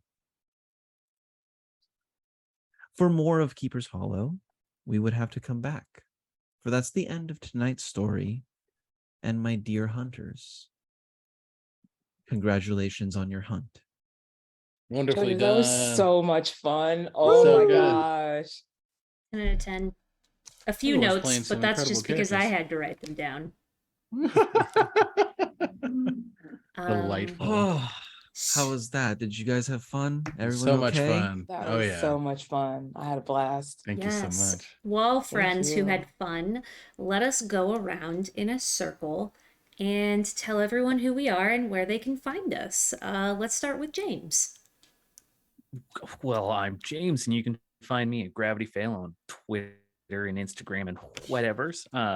Or on typically on Sundays over on Amper Sandbox Tabletop RPG playing a sneaky snake. I get to be Sloan in that game. Hell yeah. Hell yeah. Yeah. We're going circle, right? So I suppose I'm next here. Yeah. Hi, everybody. My name is Alec. My pronouns are he, him. You can find me all places on the internet at CommuneDM. I am the archivist for Known Realms Tolesh, a 5th edition homebrew campaign set in my world of Ayosha. And I also play as Fenris in Heroes of Asteria, Unearthed Inheritance at twitch.tv/CommuneDM. It's a whole lot of fun. Would love to see you. Thank you for having me. That was the fastest outro I've ever heard in my entire life.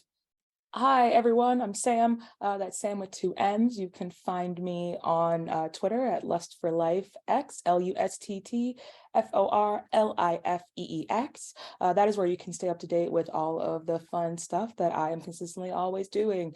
Right now, you can most definitely check me out on Strix U. DM'd by Black Girl Mage is an all-Black HBCU themed in setting. The Strixhaven D&D actual play, all Black cast, Black DM. It's a good ass time all the way through.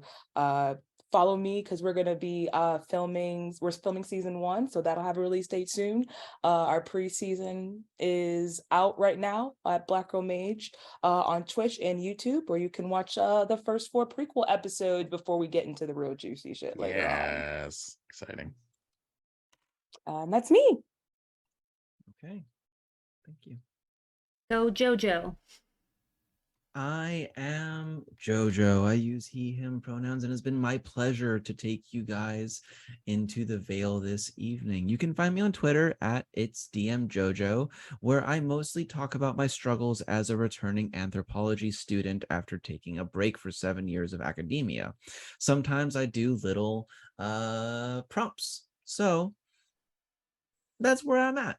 I talk about random stuff, and it's been an absolute pleasure to be here. Thank you so much for having me. I'm going to toss it over to Jess to close this out. Matt needs to we still go. have Matt. Yes. I'm Matt. Come listen to me and guests from the tabletop RPG space in roleplay chat, wherever you listen to podcasts. If you want to get advice, stories, and insights, I've had all kinds of amazing people, including Jess, join me on the show to talk role-playing games. And the season's coming to a close. I'm gonna take a little bit of a break for the new year, but look forward to the entire backlog. There's like 3 seasons, 100 and some episodes of the show that you can go listen to with new guests, new topics, new convos. That's at roll_play_chat on Twitter and everywhere else when that catches on fire. But thank you, Jojo. Thank you, fellow players. This has been a blast. So fun. I'm definitely not gonna let Cinder burn out. He's gonna come up somewhere else for sure. That was a lot of fun. Hell yeah. And that leaves me. Y'all can find me on Twitter at justthehuman with 1 S. That's where you can find all of my shenanigans. I want to say a big thank you to everyone who hung out with us today for the $365 that we raised for the ACLU. Absolutely crushed our goal. That is amazing. I am throwing one last Eldritch Works command chat in there. If y'all check them out, you can use code JustTheHuman for the next week to get 10% off your order of minis. Highly recommend them. The drawing for this giveaway will be happening within the next couple of days. So We will have a winner announced likely by Friday. So if you have the means to donate at a later time, please do so. And stick around because we are going to be raiding into Total Party Kiss, who is playing D&D. So thank you to our 5 players, and thank you, well, that includes me, and thank you to JoJo for DMing. Y'all were a blast to have, but we are gonna go ahead and raid out. So see y'all later. Bye. Bye, everybody.